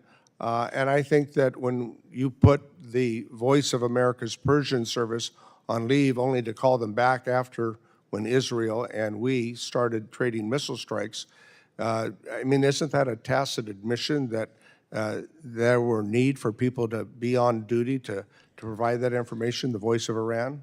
I've worked in newsrooms. You surge on stories when you need to surge. We have always had the Farsi language as one of our statutory languages, and we've been covering it. Well, my and when a time's story expired, breaks, Ms. you bring Lake, more but people on. I think that you've got to look more carefully at how you reorganize this effort, and more to be determined, okay? Thank you. Gentleman's time has expired. With that, Ms. Lake, I will be recognizing myself. I recently held a subcommittee hearing on the State Department's censorship industrial complex, which was previously in the business of silencing American voices overseas and at home.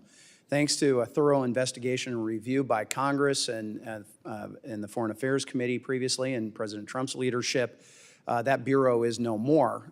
Building off of that work here today, you've spoken extensively about the importance of telling America's story and standing up to censorship. In your view, what should be the mission of the U.S. Agency for Global Media going forward? Moreover, how can we ensure its position to effectively promote American values and counter propaganda from authoritarian regimes like the Chinese Communist Party? Well, we definitely need to bring some huge changes to this agency. I believe that the agency should be eliminated, and then we should pull out the things that are of value.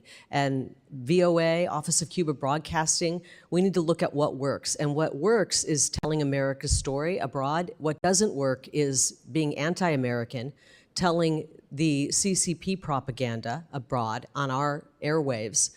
And we need to modernize. I don't think doing 1990s television is effective anymore. People just aren't, that's not where they're getting their information. What do you think some of the most important stories and tenets about America that need to be told that haven't been getting told? I think that just the history of this country and what this country is about, our freedoms, our liberties, our Bill of Rights. Maybe the founding of our country. The founding of our country, yeah. And especially this year with 250 years.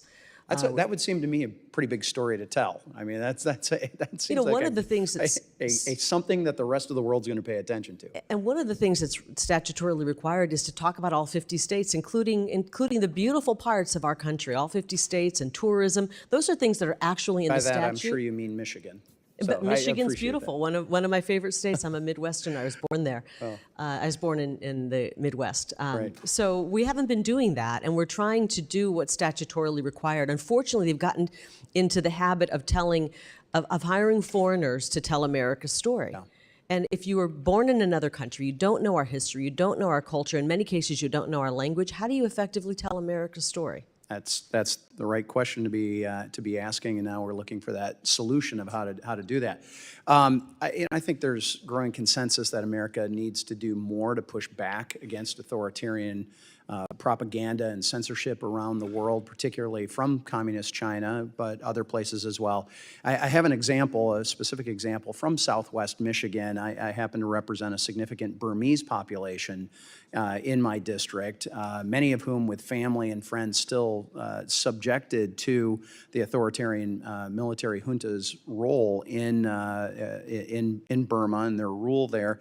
Many of these people have relied on Voice of America Burmese service to expose the malign activities of the CCP in its manipulation of the Burmese military junta, and oftentimes drive a more profound skepticism of Beijing's intentions. We were just having a dialogue with my colleague about the statutory languages and that kind of thing. Would it make sense to have flexibility to say, okay, let's surge in an area? You were talking about in a newsroom surges to where the information is.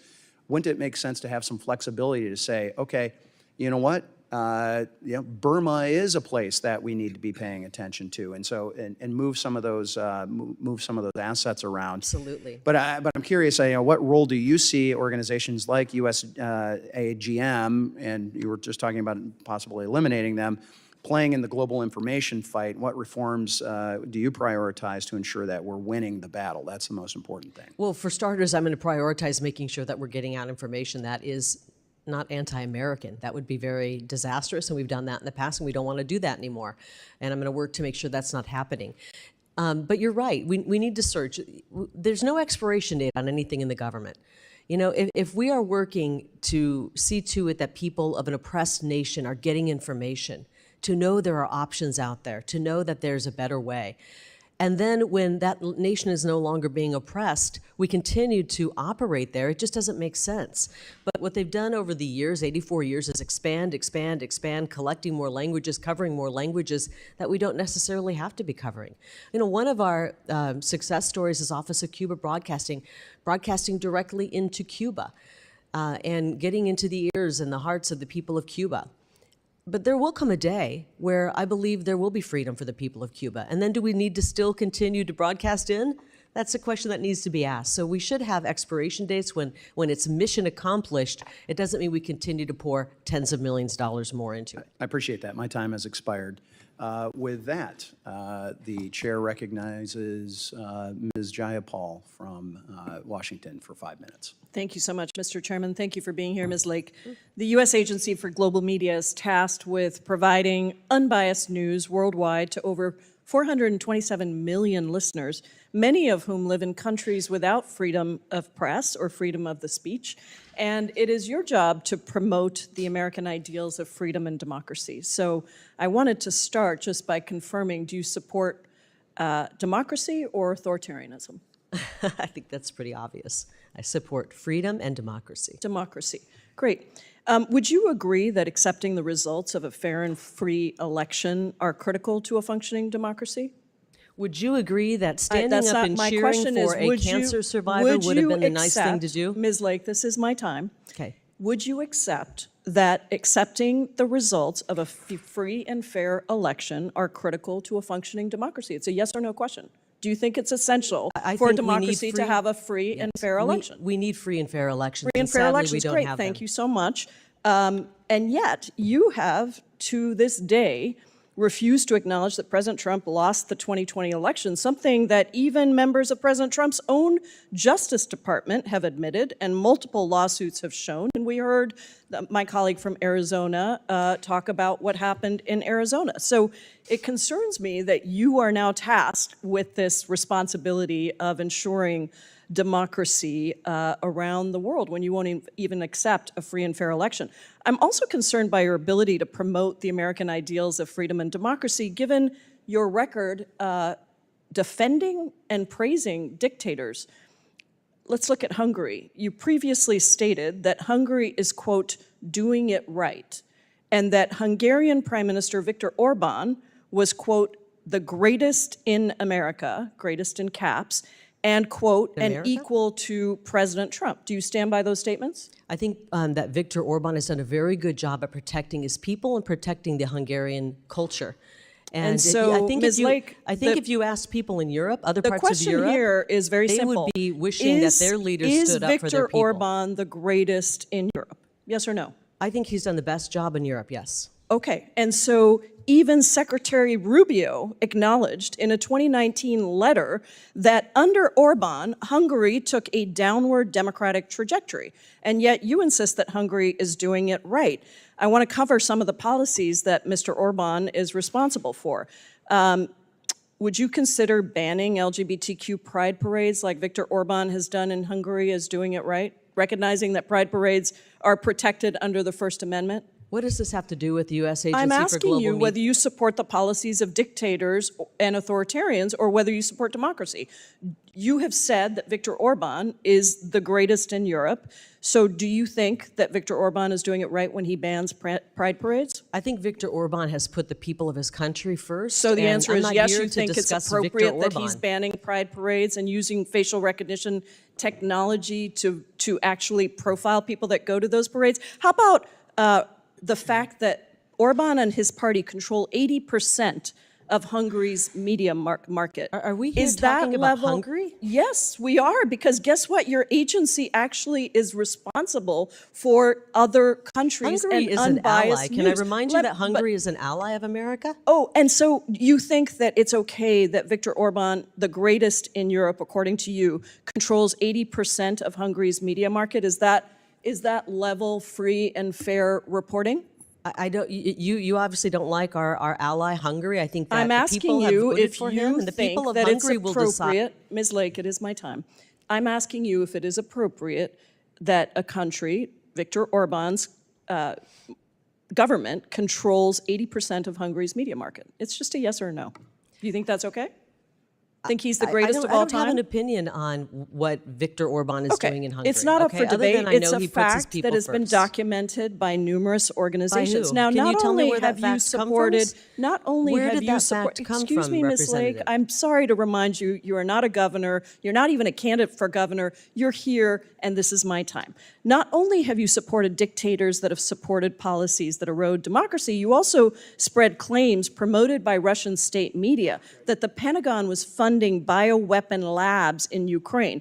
These claims have been proven resoundingly false, even by Secretary of State Marco Rubio. Do you still stand by that prior Look, statement, Ms. Lake? I know that many members of Congress care more about Do funding you Ukraine stand than by that statement, order. which is clearly a lie? I know that you You are voted. responsible for an agency that is supposed to promote truth, and yet, over and over again, you are promoting dictators and authoritarians and lies. So I am asking you if you stand by the statement that you made that was promoted by Russian state media that the Pentagon was funding bioweapon labs in Ukraine. Proven false by Marco Rubio. Do you stand by that I statement? understand you're trying to get a fundraising video here.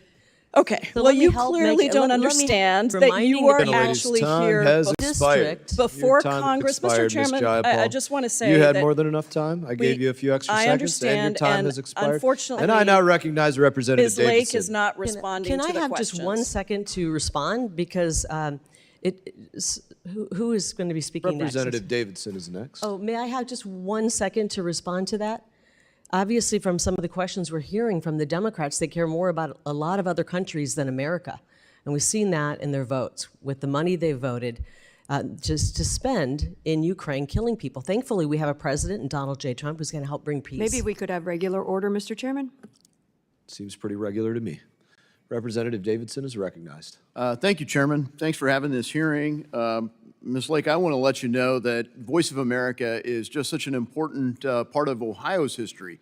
In Westchester, Ohio, we have Voice of America Park, and it recognizes the Voice of America Bethany Relay Station, which served as a key anchor to get the message that Voice of America was broadcasting, whether to Europe or South America, and Crosley Broadcasting's there. So I'd invite you and your team to come to Westchester, Ohio at some point and tour the museum, highlight the history of the Voice of America. Of and, Ohio. I think the values that Voice of America, put into action, really, and made known, America's values, are part of the story of victory in the Cold War.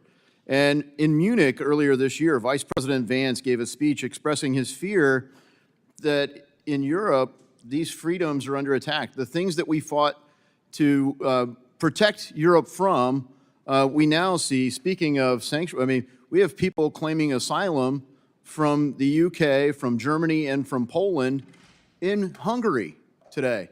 So they are protecting civil liberties for people that are being put in jail for memes in places like Germany and England. So,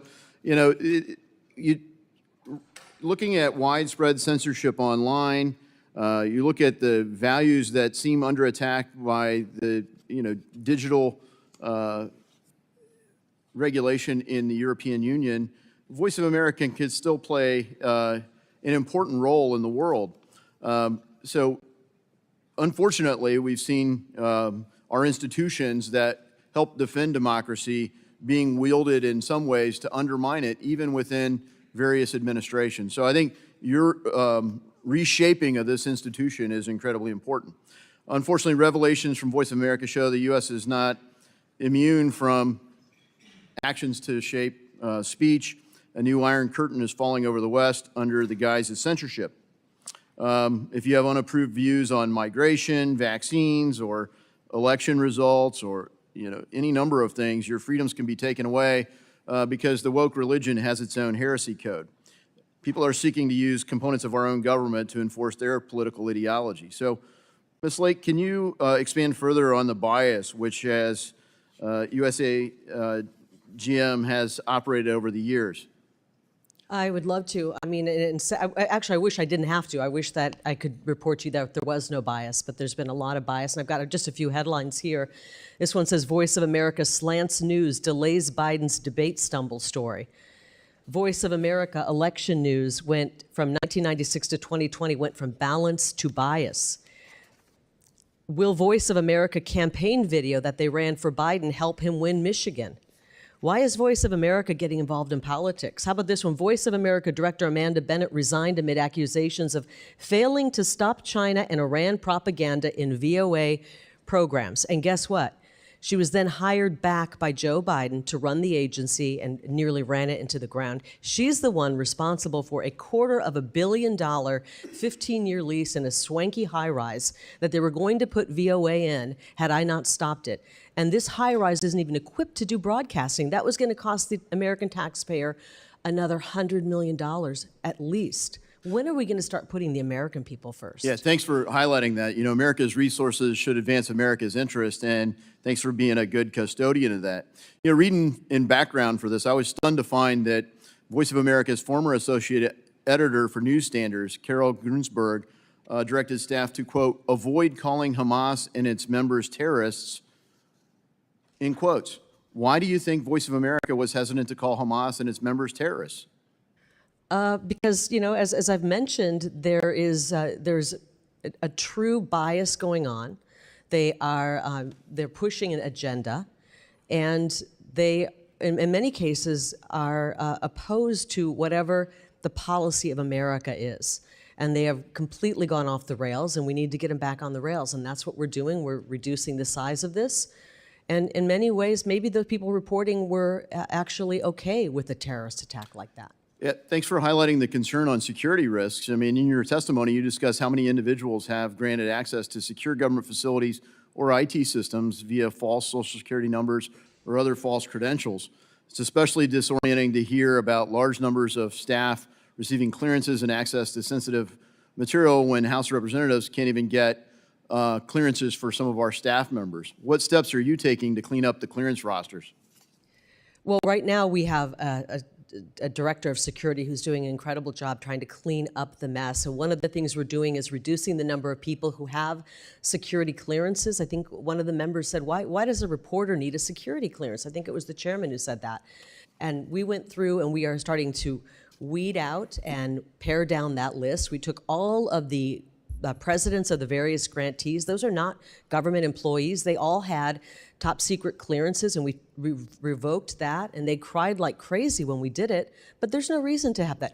RFA, Radio Free Asia, asked our security director if we would build a SCIF in their facility. Why on earth would they need a SCIF?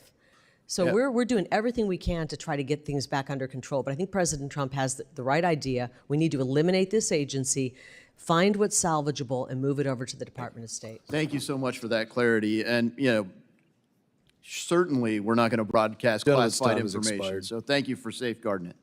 Chair now recognizes Representative Olszewski. Thank you, Mr. Chairman, and thank you to Ranking Member Meeks for convening this hearing. Thank you, Ms. Lake, for joining us today. I am a new member on this committee, but in just the past few months, I've seen how important in person the Voice of America, Radio Free Europe, and other USAGM outlets are to Americans and to our allies. It's vital to diplomacy. It connects and informs people as we seek to promote our democracy and our freedom around the world. Indeed, VOA and USAGM outlets are American soft power weapons. And central to the mission of an international broadcasting agency is truth and is balance. What we share with the world should be rooted in fact so that America maintains its credibility on the world stage. I'm sharing these concerns because I recently know through my travel and in some countries that USAGM is the sole source of credible information. I was just in Taiwan where government officials and NGOs made it clear Radio Free Asia is an indispensable tool against PRC misinformation and aggression. And to that end, Mr. Chairman, I'd like to enter 2 articles into the record, one from Politico, Moscow and Beijing rejoicing at looming death of Radio Free Europe, VOA, and another one from the Washington Post, Chinese propaganda surges as the U.S. defunds Radio Free Asia. Without objection. Thank you. Ms. Lake, I have just a few questions today. I hope the first one is pretty simple. Yes or no, do you believe in the mission of USAGM and its grantees are important? It's really like the yes or no answer. I think that's a pretty easy one, but. I believe in the mission. I wish that it were followed. Okay, and I appreciate that, but worry that, as my colleagues have shared, executing on that mission is very difficult with an administration that is gutting our only way in some parts of the world of sharing the most, in the most oppressive of media markets, information that needs to be shared. Media reports, for example, indicated that VOA broadcast just 75 minutes of content to its audience in Iran over the past few days, knowing that we used to broadcast 24/7. And I know that you mentioned that there's not a huge audience, but it's come to my attention that VOA's Persian audience has actually doubled in the past 4 years. As of June 2023, in the middle of that growth, it was measured that the outlet was covering almost 16% of all adult Iranians. So I just would say, as we're facing a very unsettled world, I think having information is really important.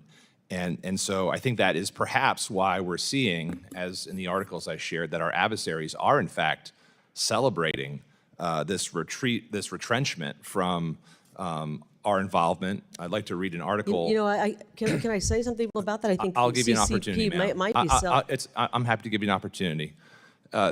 Quote, the so-called beacon of freedom, VOA, has now been discarded by its own government like a dirty rag. This is from the Chinese Communist Party's owned Global Times paper. Chinese Ministry of Foreign Affairs spokesman Mao Ning seems to agree with your characterization of VOA as, quote, a lie factory that stirs up conflict, with a notorious track record in their China coverage. I guess my question to you, is it concerning, or should it be concerning to us as members of this committee, that you share the same opinion as a Chinese Communist government spokesperson? The Chinese government, if they are upset about having less coverage, it's because they were in control of a lot of our coverage. The CCP, and I think you came in late, actually No, ma'am, I've been here the entire time. Oh, I'm sorry, I didn't notice. The CCP has more control over what we put out editorially than people who are management at the agency. Do you think that's okay? No, I think we should be putting out truthful information, and sometimes, and as you see here, the former leader, and we should go after that. And sometimes, but what I do, what is concerning to me, failing to is stop Chinese propaganda. And you've already said that your goal ultimately is to move this agency and its independence, which is truly a core pillar of journalism. As someone who is in journalism, having that independence is absolutely important.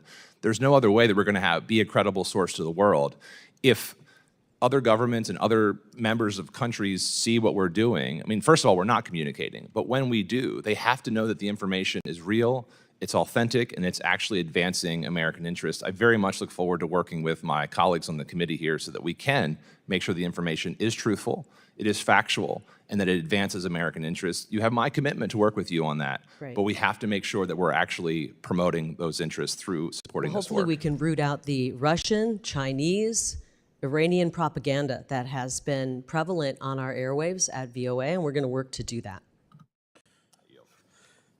Chair now recognizes Representative Barr.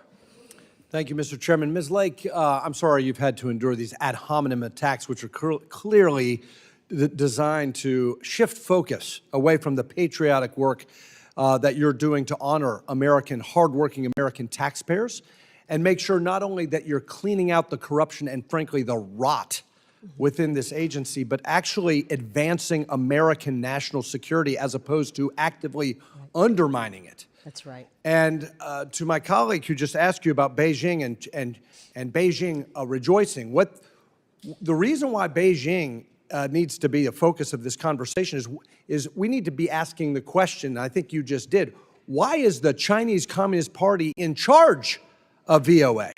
Why are they running VOA? Past leadership of the VOA Mandarin Language Service conducted annual meetings with the Chinese Embassy in Washington, D.C., allowing Chinese embassy officials to opine and make suggestions on VOA Mandarin Language Service content. Chinese Communist Party officials have also reached out to VOA hosts to convince them to be more supportive of the communist regime, and the outcomes have actually rewarded the CCP's efforts. VOA's Mandarin language service personalities have hosted events at the Chinese embassy, and one of VOA's television editors even publicly pledged his allegiance to the People's Republic of China at a Chinese embassy event. Is this correct? This is correct. This is correct. And whistleblowers in the agency, in the Mandarin service, who tried to stop that were fired or got so burned out trying to stop it, they left the job. So VOA also allowed communist Vietnamese and communist Chinese embassies in Washington, D.C. to pressure them into removing videos, cutting short live interviews, or changing story angles so that the coverage was more supportive of the communist governments of Hanoi and Beijing. Is this the voice of America, or is this the voice of Beijing? Some have said it's the voice of anti-America. Yeah, so I think that your efforts to reform the agency are vital to American national security. Why are we allowing the CCP to run the VOA newsroom while the U.S. taxpayer is on the hook for this? Are any of these VOA employees who acted on behalf of the Chinese Communist Party, are they still employed? It's possible. We're working to try to figure that out, but unfortunately, when you do a reduction in force, it's called a RIF, and we are reducing the number of people who work at Voice of America, you can't, typical government fashion, you can't say, hey, we'd like to keep certain people because they are people who are performing well and doing a good job. You can't do that in the government. You just remove positions. And so we are shedding some of the positions, making the force lean and mean and ready to operate. And we can surge when a big story breaks. We can surge. We've got additional funding to do that by pulling back some of the funding from the grantees. We have about $17.3 million. So when we have to surge to cover something that's breaking, we can do that. So Dan Robinson, a 34-year veteran of VOA and a former White House correspondent, here's what he wrote. I have monitored the agency's bureaucracy along with many of its reporters and concluded that it has essentially become a hubris-filled rogue operation, often reflecting leftist bias aligned with partisan national media. It has sought to avoid accountability for violations of journalistic standards and mismanagement. We've got great examples of this, even in the Oval Office. A former VOA associate editor Carol Gruensberg directed staff to, quote, avoid calling Hamas and its members terrorists. Again, this is not the voice of America. This is the voice of America's enemies. And I thank you for trying to clean up the mess. And last question, you've heard a lot of language like a vacuum and gutting and dismantling. I want you, Ms. Lake, to clear the record once and for all in this final question. Address the hysteria from the administration's critics here and clarify what is the administration's objective here. Is it to end U.S. international broadcasting, or is the goal to reform the agency so that actually is the voice of America and not the voice against America? I believe that the goal of the administration is to reform the agency, but to eliminate, to reform our messaging, but to eliminate a corrupt agency. We don't need USAGM to get a message out, a positive pro-America message out. We can do this through other methods. Well, deep state bias is one thing, mismanagement, corruption is one thing, but when you are actively undermining American national security, this agency needs massive reform, and I thank you for leading it. Thank you. Yield back. Chair now recognizes Representative Kamlager-Dove. Thank you, Mr. Chair and Ranking Member, and thank you, Ms. Lake, for joining us today. I'm deeply concerned that what the Trump administration is doing to VOA and all of the independent broadcast networks is harming the United States and serving our adversaries. It seems like everyone is sort of saying the same thing, even though they're using different examples. So, Ms. Lake, this is an easy question. Is it your goal to advance U.S. interests or the interests of our adversaries? We want to make sure we are advancing U.S. interests. Great, thank you. And earlier, because I too have been here, a question was asked of you about Russia invading Ukraine and if Russia was an adversary. And you answered that question, but I would like it if you could just answer it again. Do you believe that Russia is one of our adversaries? Yes. Okay, thank you. I do too.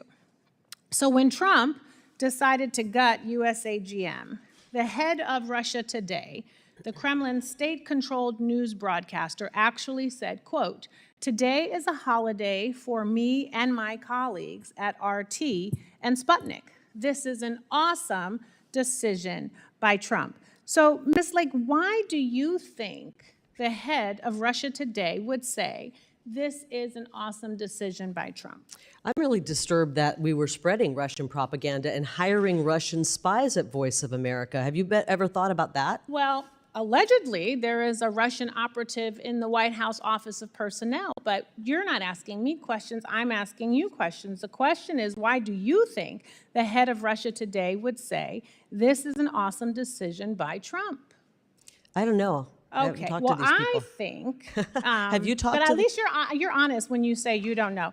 I think that the answer is obvious, and that crippling Voice of America actually allows Russia Today to spread propaganda without any opposition. And in fact, the PRC had a similar response. And in earlier lines of questioning, people suggested that the CCP was running VOA. You sort of inferred that they have more control over VOA. Beijing was running the VOA, had people in there. So the Global Times, a Chinese state media outlet that spreads CCP talking points, also celebrated your actions and called VOA, quote, a lie factory, pointing to their reports on human rights abuses in Xinjiang.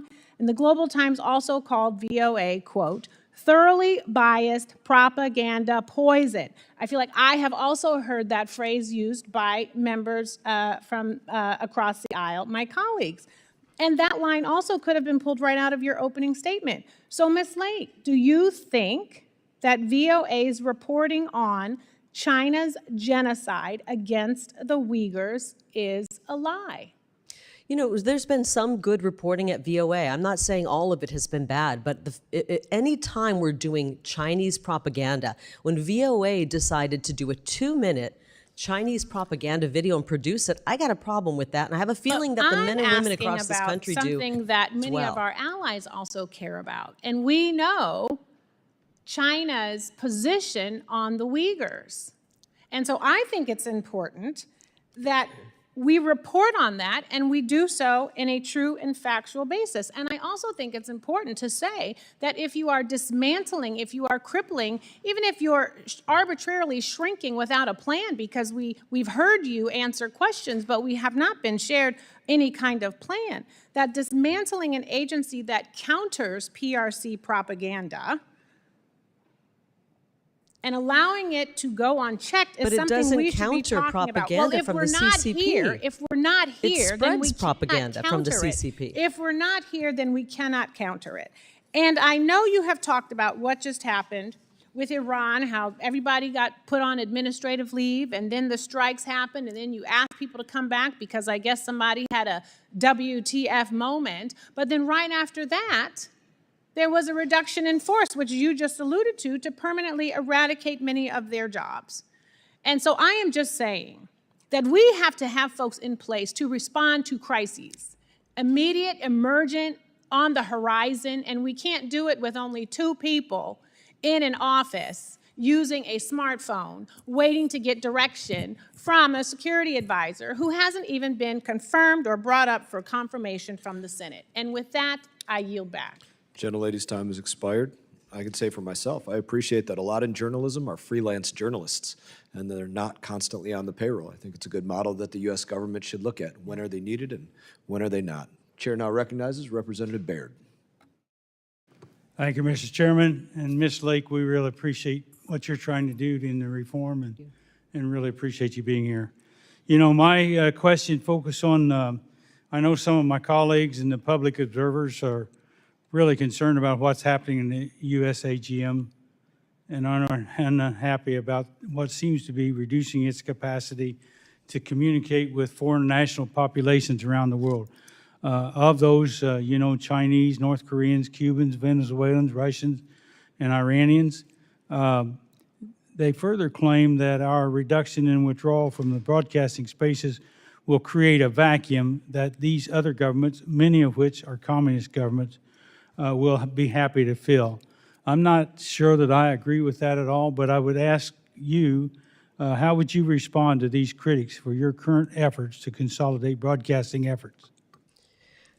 We can't continue to spend money the way we have in the federal government. There have to be ways that we can reduce the spending. And President Trump has determined that this is an agency that we can reduce the spending. We don't need to be broadcasting in all of these languages. We need to be more nimble and focus on areas where the U.S. government and where the United States needs to get a message out to people. And I think we can do a better job at it when we're nimble and smaller. And we have proof of that because our Persian team that came to work when the bombs dropped on Saturday and the president did his address, we sprung into action, we got the message out, and they said, in a way, it was easier to do that because it wasn't such a big group. I understand that, and that makes it more nimble, and you said that in earlier comments, and so that's very much appreciated.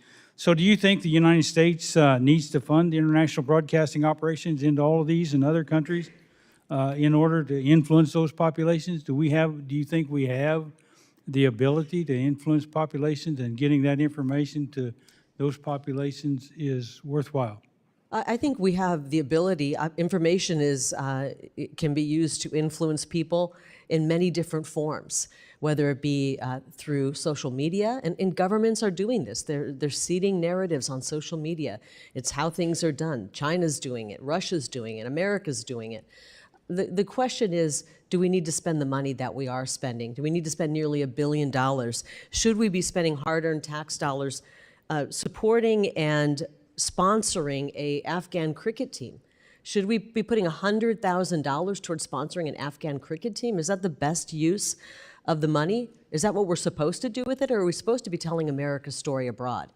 There's so much misuse of public dollars in this agency that it needs to be scrapped, and we need to salvage what we can. But it's really like a rotten piece of fish. And you're looking at it and you're saying, is there anything we can pull out of here and eat? And it's best to just scrap the whole thing and start over. And I think that's the way we should go forward. That's my personal opinion. You know, you touched on something that's dear to my heart. I never forget in the actions that I take here that someone back home is working hard to pay the taxes, to put the light bill on, and to make sure we have an office like this. And then we need to have the responsibility to oversight to make sure those dollars that are going to other countries and other places are being used efficiently and effectively. And so I really admire your approach to that. One last question. What do you really think? You know, I've heard you mention social media and some of these other aspects. What do you think is our best way forward? Do we focus more on social media, or do we, how's our best way forward for trying to communicate you know, different countries have different ways and different access to different things, but social media is becoming stronger all the time. So what's your opinion of that situation? I think we have to move further away from, like I said, doing 1990s style television. I mean, you know, you look at President Trump communicates with the world with a simple tweet. And it's very effective, and hundreds of millions of people hear what he has to say. Joe Rogan, a one-man show, reaches hundreds of millions of people. We don't need thousands of people to tell America's story. People are telling America's story on social media. We can do it, as I said, in a more nimble way and focus on ways that we're telling it appropriately. And right now, as I said, the pro-Iranian regime coverage that's come out of this, the pro-CCP coverage that's come out of Voice of America. This thing has gotten very rotten, and we've had pro-Russian coverage coming out. We've hired Russian spies. Radio Free Europe nearly hired 20 Russian spies. If not for being tipped off, they would have had 20 Russian spies working in that outlet. And God only knows what kind of damage they could have done. These things are a waste of money. They're spending money like there's no tomorrow. Salaries are out of control. The president of RFE makes more than $320,000, I believe, and then you add all the other leadership in these various grantees. This is a hard-earned taxpayer dollar. And I think about the people who are working hard and barely make ends meet. I think about the overnight truck driver who's doing the overnight shift. I think about the teacher who's working hard and barely has time to come home and spend time with their own kids. I think about the farmer in Iowa who's working long hours and having to pay the government tax dollars. And it's going toward, for God's sakes, a cricket team in Afghanistan, and it's going to hire spies. This is outrageous, and it's got to stop. And thank God for President Trump for having the courage to say— My time's up, and so I'll yield back. Chair now recognizes Representative Amo. Thank you, Mr. Chairman. Thank you, Ms. Lake, for being here. Since its founding to counter Nazi propaganda during World War II, Voice of America has been a beacon of free information in repressive countries. Voice of America's parent agency, the U.S. Agency for Global Media, or USAGM, has provided access to the free press and information in over 50 languages around the world through radio, television, and internet programs. These programs, as you know, are often the only reliable news sources free from malign government, foreign government influence. The programs promote free thought, democratic values, and American credibility while countering authoritarian propaganda and disinformation. However, under your leadership, Ms. Lake, USAGM has been shattered. At the direction of President Trump, you cut programs, slashed funding, and tried to shutter our global news network. Now journalists are in increased danger, and reliable news is no longer accessible for millions around the world. The editor of the Russian state media network, Russia Today, celebrated your work to close Radio Free Europe, another USAGM subsidiary, saying, quote, "We couldn't shut them down, unfortunately, but America did it so itself." If our adversaries are cheering this decision, why make it in the first place? Why, after decades of successful work and experts celebrating the effectiveness of these programs, would you end them? Why would you side with our adversaries who spread disinformation by removing respected programs that counter their propaganda? Maybe it's just your track record and history of attacking the media. You know, during your first failed run for public office, for governor of Arizona, you called reporters the right hand of the devil. Maybe it's because you have a history of sharing disinformation yourself. You refuse to admit, still, who won the 2020 presidential election, falsely claiming it was a rigged election. You called the January 6th insurrection here at the Capitol a staged riot. You refuse to admit you lost, both in 2022 in a gubernatorial race and in 2024 for the U.S. Senate. The disinformation you spread during your failed campaigns were paper cuts, however, compared to the gaping wounds that will take root around the world because of your destruction of USAGM. Our adversaries are already filling the massive information hole left by USAGM. The 60 shortwave radio stations Radio Free Asia used to distribute its broadcasts have been silenced since you shut them down in March. And at the same time, China has added 80 new state media frequencies to increase the spread of their propaganda. So instead of listening to free press and trusted news from Radio Free Asia, nearly 60 million people are forced to turn to the Chinese Communist Party. The spread of CCP disinformation is alarming. In Xinjiang, where Radio Free Asia brought global attention to the Uyghur genocide, as the CCP worked overtime to hide this genocide by imprisoning Uyghur journalists, spreading propaganda, and controlling news, Radio Free Asia fought back to share the true story. The CCP tried to shut down Radio Free Asia's operations. They jammed signals and arrested and intimidated journalists and their families. It did not work. Thanks to Radio Free Asia, the world knows the truth. It was spreading in China too because they translated stories into different dialects. Or at least it was, until you took over USAGM and aided and the CCP by stopping their work. That's your legacy. You told the media that you would be their worst, quote, freaking nightmare. You do seem to be a bit of a nightmare to the free press, a nightmare to the truth in general, but not our adversaries. They seem very comfortable. So I've got a simple question for you, Ms. Lake. Why are you helping authoritarian governments lie to their people? I can see why maybe China would be upset, because they lost that VOA is slimming down, because they lost their ability to push their propaganda through the VOA, which they were doing. I don't know if you were here earlier, but the CCP... I've been watching you. Don't worry. The CCP has a lot of control over what kind of content VOA does. You know who doesn't have control? People running the agency. The VOA could do a hit piece on you. They could lie about you. They could put the most heinous story out about you. And guess what, Representative Amo? You couldn't pick up the phone call and say, please don't do that. It's not true. They would sue you for a firewall violation. So we got to get a handle about what message we're putting out. And sadly, it hasn't been rainbows and lollipops, okay? We've been putting out a lot of anti-America propaganda, Russian propaganda. My time has expired. Okay, great. I yield back. Gentleman's time has expired. And I would remind my colleagues as well, it could be any one of them that was targeted by U.S. Agency of Global Media and by individuals inside of the headquarters on either side of the aisle. I look forward to hearing the results of that investigation. Chair now recognizes Representative McKenzie. Thank you, Mr. Chairman, and thank you, Ms. Lake, for joining us today. I think it is imperative that we recognize the challenge that VOA faces in terms of the infiltration that we've been talking about during this hearing, of the anti-American information that has been put out, whether it's pro-Russia, pro-China.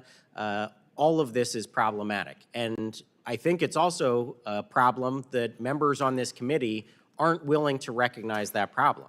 If we can't all come together and recognize the fact that this organization and this agency is conflicted in many ways, I don't know how we're going to address the problem. So I appreciate the fact that you've recognized that, and your reform efforts are critical. If we want to actually advance America's interests around the world, get out this truthful information, we need to make sure that we are then going to be in a position to spend the dollars that we're appropriating for this program effectively.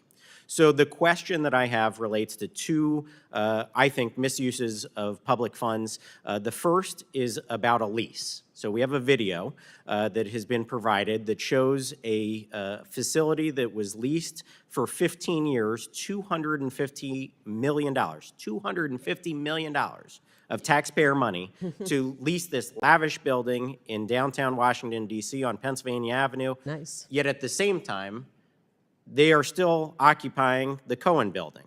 So tell me about this new lease and what we know about it at this point. Well, their plan was to take this operation and move it into this building, a $250 million boondoggle that Amanda Bennett, the former CEO under Joe Biden's administration, the former CEO of USAGM, signed in this lease right before, in the fall, right before the election, to make the American taxpayers pay for this gorgeous facility. Have you ever seen a federal facility this beautiful, by the way? And there you go. You've got waterfalls, you've got Italian marble, glass, and they were going to move everybody over into this building. One slight problem, it's not set up or equipped to do any broadcasting, and this is a broadcasting agency. So we canceled that. We canceled that and tore up the lease and said we're not going to pay for that lease. Thank you for doing that, because that is just a shocking misuse of federal funds. And if we do want to actually carry out the good work that VOA possibly could do, we need to make sure that American tax dollars are being spent appropriately and not on wasteful leases like this one. So appreciate your effort to cancel that lease. The second thing that I would like to talk about is relating to some really egregious settlements that were carried out previously for former employees of the agency. And you referenced it in your opening testimony. So I would like to hear a little bit more about this. Again, it sounds like a misuse of federal funds, and if you could share some more information on that. I think a lot of DC lawyers figured out a quick way to make money is to sue this agency. This agency will roll over and pay off any settlement. As a matter of fact, one of our former attorneys at the agency upon seeing how many settlements were made there, said that she's never seen so many large settlements go out in any agency.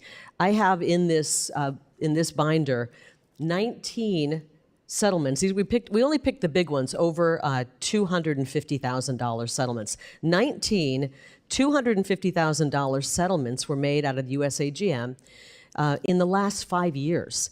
A couple of them were for folks, a man named David Kligerman, who used to work for the agency. Now he works, I believe, over at Middle East Broadcasting. He left the agency after the McGuire-Woods report came out showing misspending, abuse of the agency, abuse of the federal tax dollar. And then he came back when Biden and put Amanda Bennett in, hired him back, and paid him a $650,000 settlement. His attorneys made a fortune as well. I think they figured out that they've got a compliant legal office at USAGM that will settle anything. All you got to do is sue the agency, and they'll throw tons of money your way. And that's another way they've pilfered tax dollars of the American people. Well, I appreciate your work to highlight the waste and misuse from the last administration. When our country is trillions of dollars in debt, running multi-trillion-dollar deficits every single year, we have to be good stewards of taxpayer dollars. It's finally time to do that. I'm glad this administration is taking on that effort, attacking waste and abuse of federal funds like I just talked about here. And if we actually want to get back to the mission of promoting American interests around the world, we need to do that with the tax dollars that we have available. And so these reform efforts that we're talking about today are so critically important. And I, again, want to thank you for our efforts and work with you hand in hand as we actually get back to the critical missions that this agency could provide for America and American interests around the world. Thank you, and I yield back. Chair now recognizes Representative Titus. Thank you, Mr. Chairman. Before I get to my questions, I'd just like for the record to show that the USAGM reported to Congress that that so-called swanky building that you just saw pictures of would actually save the taxpayers $150 million. So let's be sure we get our facts straight as we try to Can I respond to that? grandstand with pictures. No, Can I respond to have that? some other questions for you. Thank you. Ms. Lake, do you agree that the U.S. Agency for Global Media should be a reliable and authoritative news source? Yes, and unfortunately it hasn't been. Well, I'm glad you say that because it's really not a matter of opinion, it's a matter of law. The law requires the agency to provide news which is consistently reliable and authoritative, accurate, objective, and comprehensive.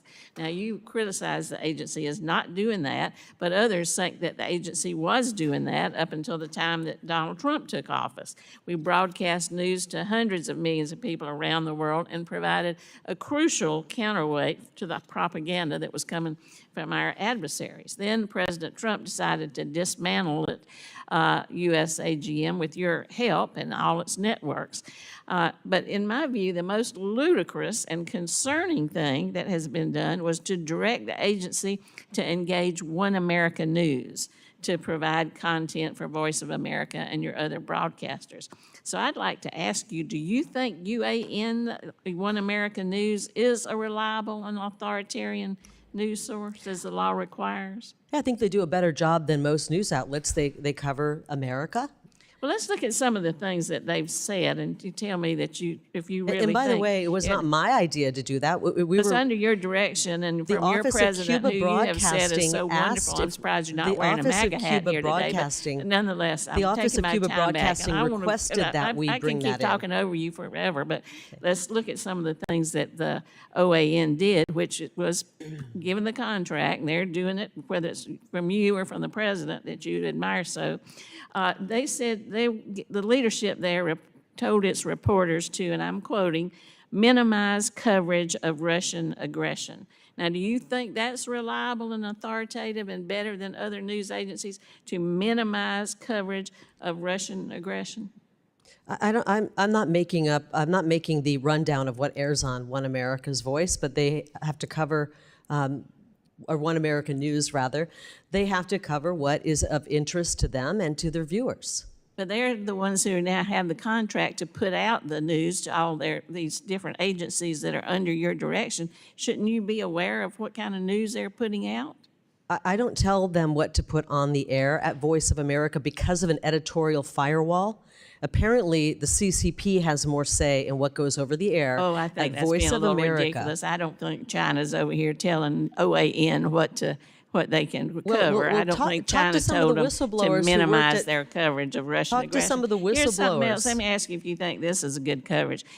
Their programming for the agency, they were told also minimize coverage of the Pope because he has been making comments about climate change and advocating action. You think that's good coverage, not to cover the Pope? You think that's reliable and authoritative? It's not my decision on what is airing you're on in OAN. charge. You're in charge. I'm not and in charge you of have, You got OAN. the contract with these people, so it seems like it's your decision. Here's something else. The reports say that OAN instructed its employees to report only on good polls for Donald Trump. Only on good polls, and they perpetuated the lie that Donald Trump won the 2020 election. That's the news You know that what? we're They putting were one out of the to the only rest of the outlets world that- under your leadership. They were Tell one of them- the only outlets that had the courage to cover elections. Oh, please, please. That you're going to say we're going to only cover good polls for Trump and still continue to say that the 2020 election was rigged, and that's the news we're putting out to the rest of the world, and that's the ones who have the contract. Let me see with if I you. can pull the phone number for the person who runs OAN, and you can have a Well, I conversation would hope about you the have content. the phone number. You're the one I'm who's worried entered about the into content on contracts with Voice them. of America If you're worried about the content, that has then been why aren't you supportive worried of our about what these adversaries. people are saying? They're supposed to be, under the law, authoritative and reliable. And now suddenly, after knowing all these details about the number of spies and what the Chinese are doing, you don't know what OAN is doing, and that's the ones you have the contract with. I find that either... We don't have a contract with them. We have an agreement if we want an to, if we want agreement. to I'm air sorry, their... an agreement. And I can't believe that. I can't believe you know everything about all these other agreements, but not about the one that's doing the news for us, that's supposed to be reliable and can't cover the Pope, can't cover Russian aggression, which would mean Ukraine, can't cover that the election was legitimate, can't cover any negative polls for the president. Congresswoman? I'm This shocked. is just I one yield back. I option yield for- back. It's the best news I've heard all day. Gentlelady's time has expired. Chair now recognizes Representative Burchett. Thank you, Mr. Chairman. Thank you, ma'am, for being here. I think what you're seeing on display here today is the far left is sacrificing their moderate, a lot of their moderate members just to protect themselves. I think they're more important to stay in their corrupt little cocoon of power than to do what's right for this country. And I want to thank you, ma'am, for the work you've done. I noticed you were talking about real estate. I didn't have it in my notes, but I remembered in another hearing that we had in an empty building that we were renting out that Chairman Green had us, Marjorie Taylor Greene had us in the Doge subcommittee that I asked a question about the members of Congress own real estate that's being rented to the federal government, and the answer was yes. And if we had legitimate media in this country, that would have been a 60-minute story. That would have been something that would have been done over and over again. And it's clearly, and they're stealing from all of us, the left, the right, the middle, everyone. And you clearly have a record of going after political hacks, and I salute you for that, ma'am. This town is full of them. Yes, ma'am, it is. And I'm from Tennessee, and we're sick and tired of paying for this garbage, and I want to thank you. Is the U.S. Agency of Global Media absolutely necessary to the function of the United States? No. Okay. To think that we're putting out some radio show in the land of computers and internet, to me, is very antiquated.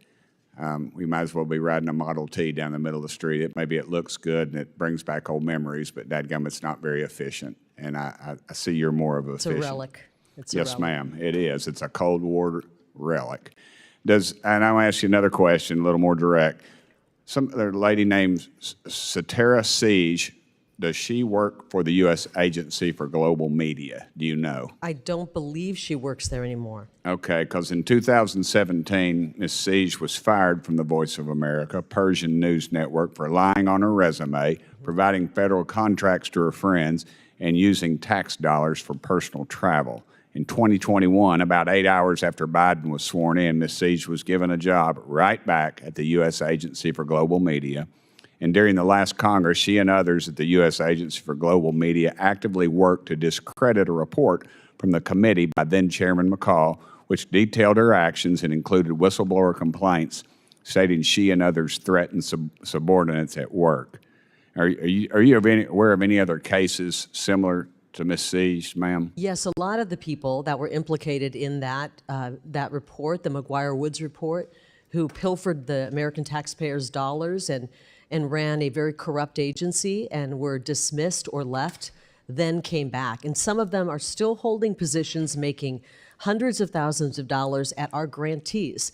This is why we're trying to do an audit of the grantees to find out where the money is going. Nearly $400 million, the hard-earned taxpayer dollars of hardworking American people are going to these grantees, and they've stonewalled us from getting any information until the 11th hour. Finally, last night, knowing I would be sitting here, they finally agreed to say, oh, we'll let you look at our books now.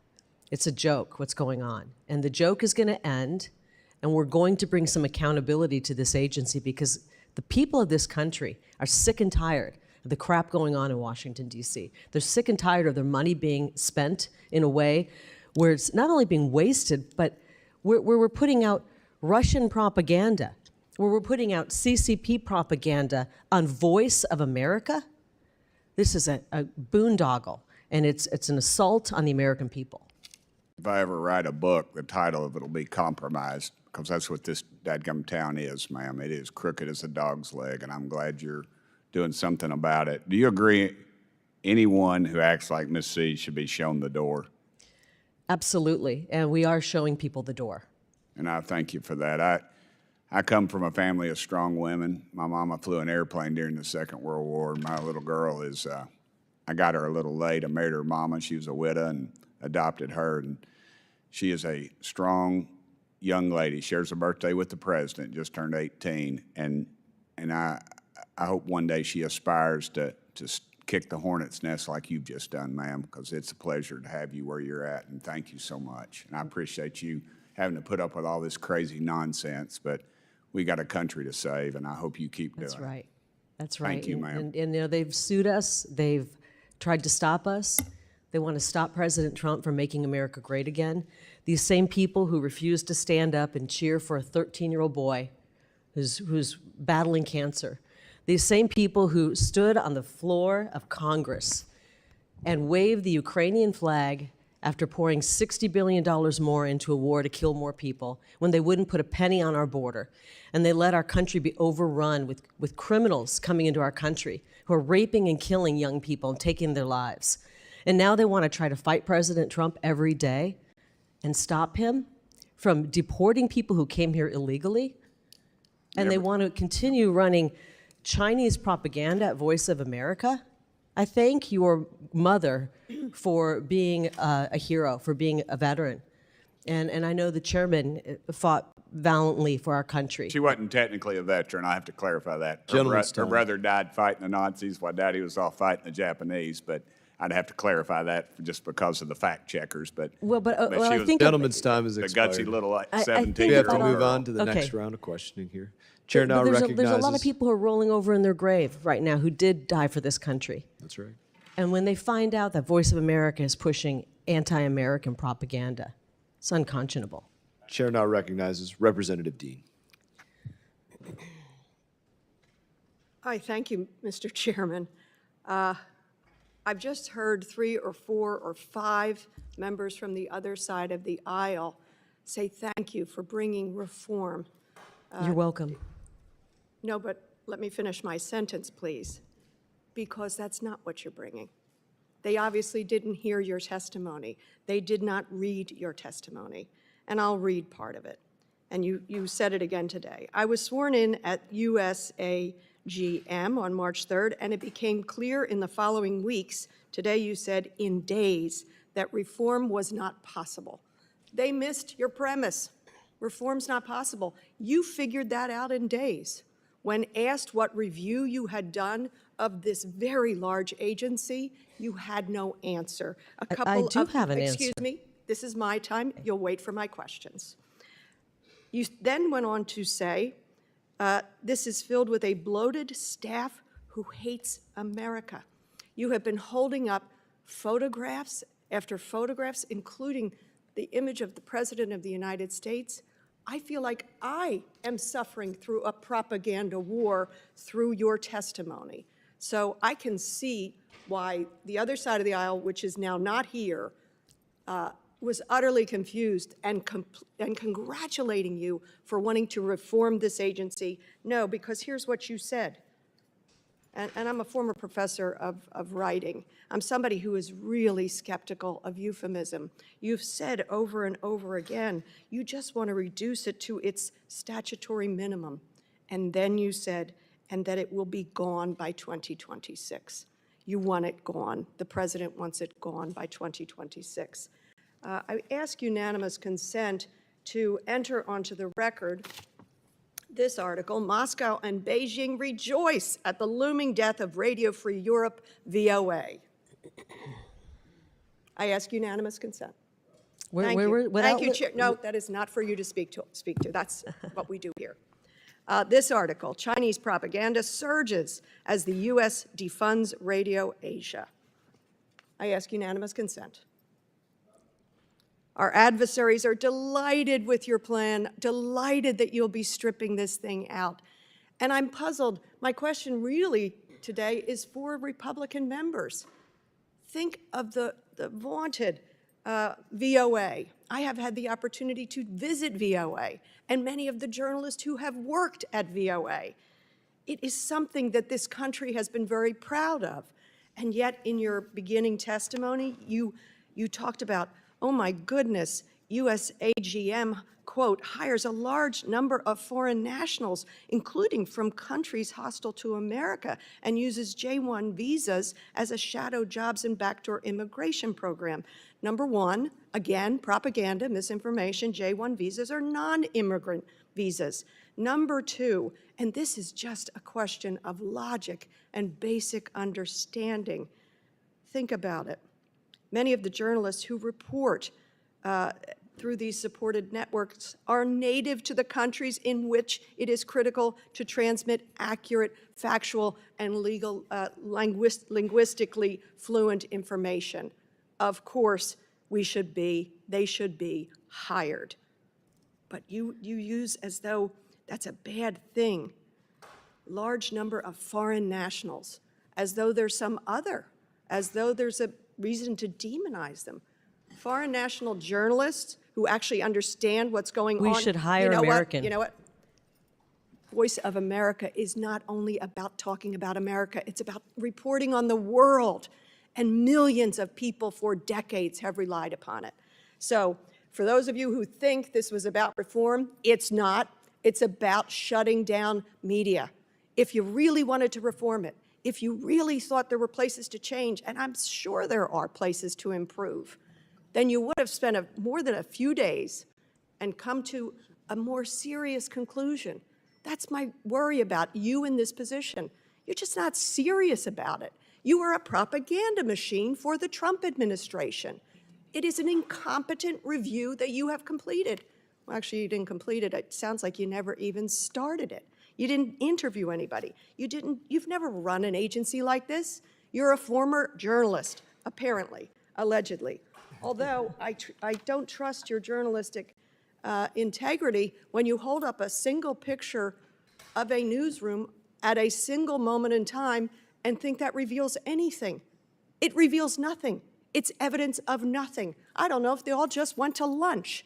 Who knows what that's a picture of? You ever Your worked in a journalistic newsroom? integrity, I've been to many newsrooms. Your journalistic integrity is shot. My son has an expression that he taught me years ago, that trust and credibility is gained in drops and poured out in buckets. Sadly, you have poured out that trust and credibility over years. But I see why Mr. Trump put you in this position. He doesn't want a free press. He doesn't want Americans, soldiers across this globe hearing the facts of what's going on. He doesn't want our adversaries to actually know what's going on. Look at what we're up to today. We can't get the facts. We can't even get a briefing on an attack by the United States using our exquisite military expertise from the President of the United States and those who put it forward. We can't get at the facts. All we're getting is propaganda. Totally obliterated the nuclear program of Iran. We have to rely upon that as our news source. I'll be going to a SCIF to try to get whatever little information we can. But honest to goodness, I have no question for you, because you don't have any credibility. You have misled this other side of the aisle with some notion of reform when you even say you don't want reform. You just want to collapse the doggone thing. You fired people. You let people go. You misled this committee, worrying about who was vetting the hires. You didn't bother to say that in 2018 to 2021, the new hires were vetted by DOD. You've misled this committee. You're misleading America. You did it in your own state through your own elections. You did it with the presidential election. You've lost your credibility. You've poured it out in buckets, and I yield the remainder of my time. Any way I can respond to some of that? I didn't. I can? Okay, well, let's start. I agree that we have an exquisite military. I've never heard it referred to by that, and I think that you would have been fighting, and hopefully you were fighting, Representative, when our military were being summarily fired because they didn't want to get an experimental shot. So hopefully you were sitting in that chair, standing up for the men and women in our military, being fired from the military. And hopefully you are opposed to the CCP propaganda that has snuck in to the VOA. But I'm not sure if you are. And you talk about, you talk about me being upset that we're hiring foreign nationals. Madam Chairwoman, I really am not asking for any response, so I would ask that this stop. I don't know whose time she is on.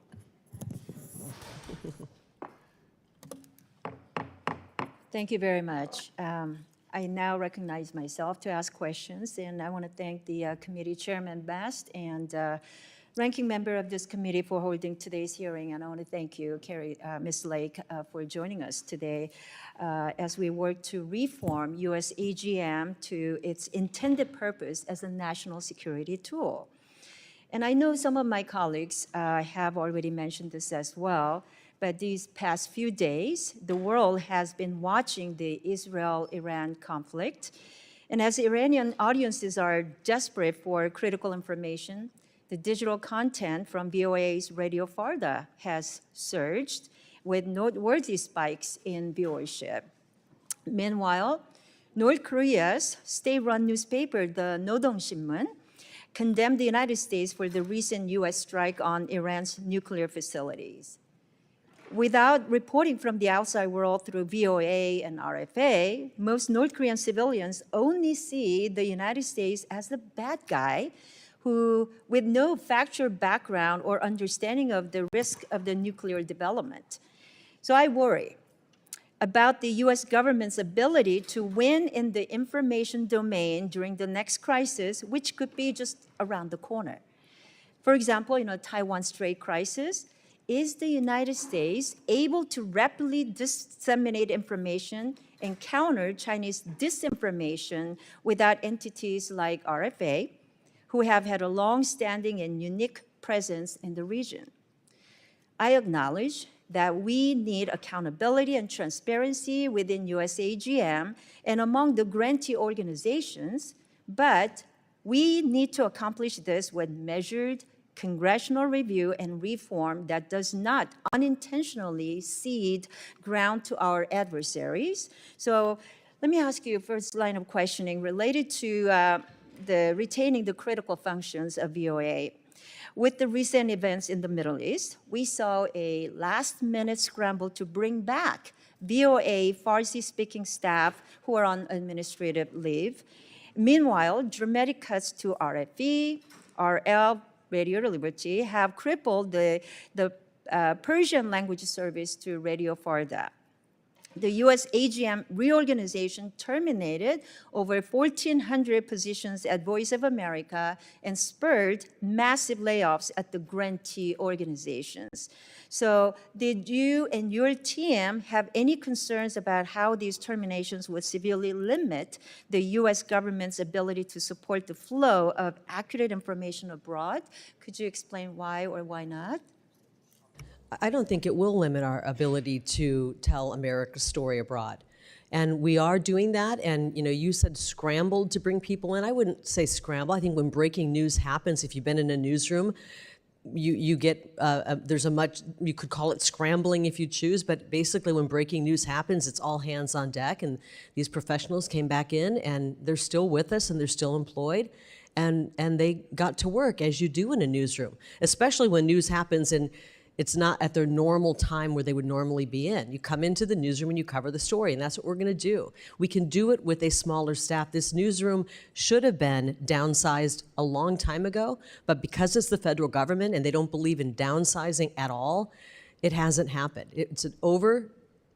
Too many people were working in the newsroom, and we've shrunk that down in order to meet the president's statutory his requirement to bring it down to statutory minimum. Okay, let me get to the next line of questioning regarding the grantees then. The RFA has been vital in countering the Chinese Communist Party's propaganda, whether it was exposing the CCP's ridiculous attempts to blame the US for the COVID-19 pandemic or uncovering the Uyghur genocide to the world that left RFA Uyghur service reporters and their families vulnerable to CCP harassment.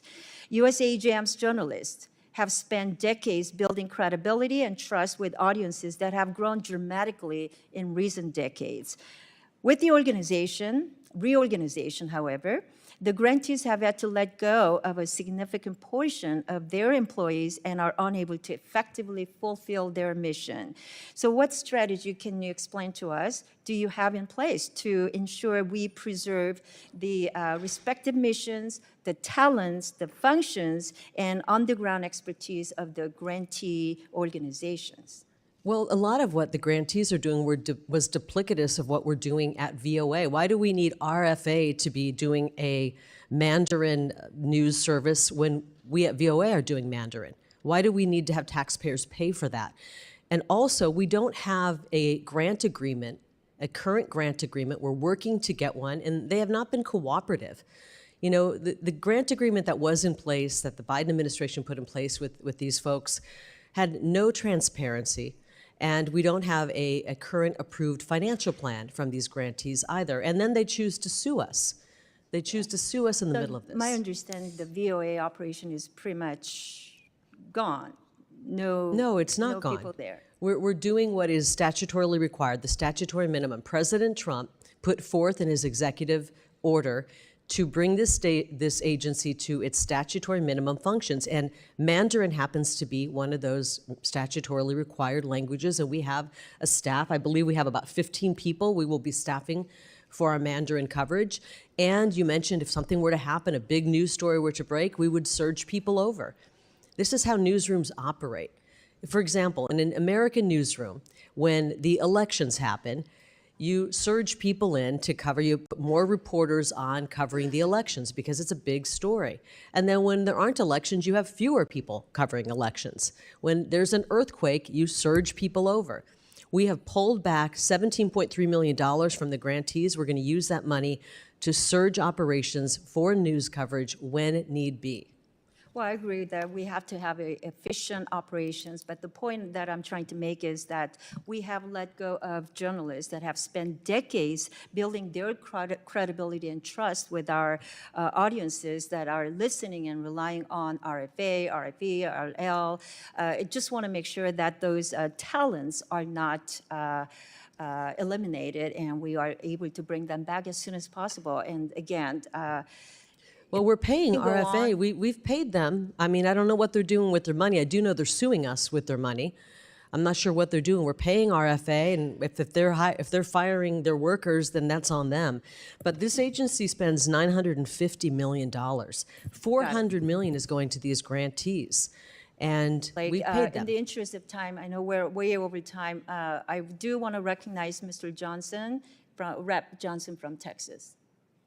Ms. Johnston, I'm sorry. Thank you so much, Madam Chairman. I appreciate the opportunity, Ms. Lake. Hi. So I want to address a couple things that was just recently said. Representative Burchett was trying to imply with his questioning of you that it's just Voice of America is a relic. I just looked it up, and 354 million people listen to it every week.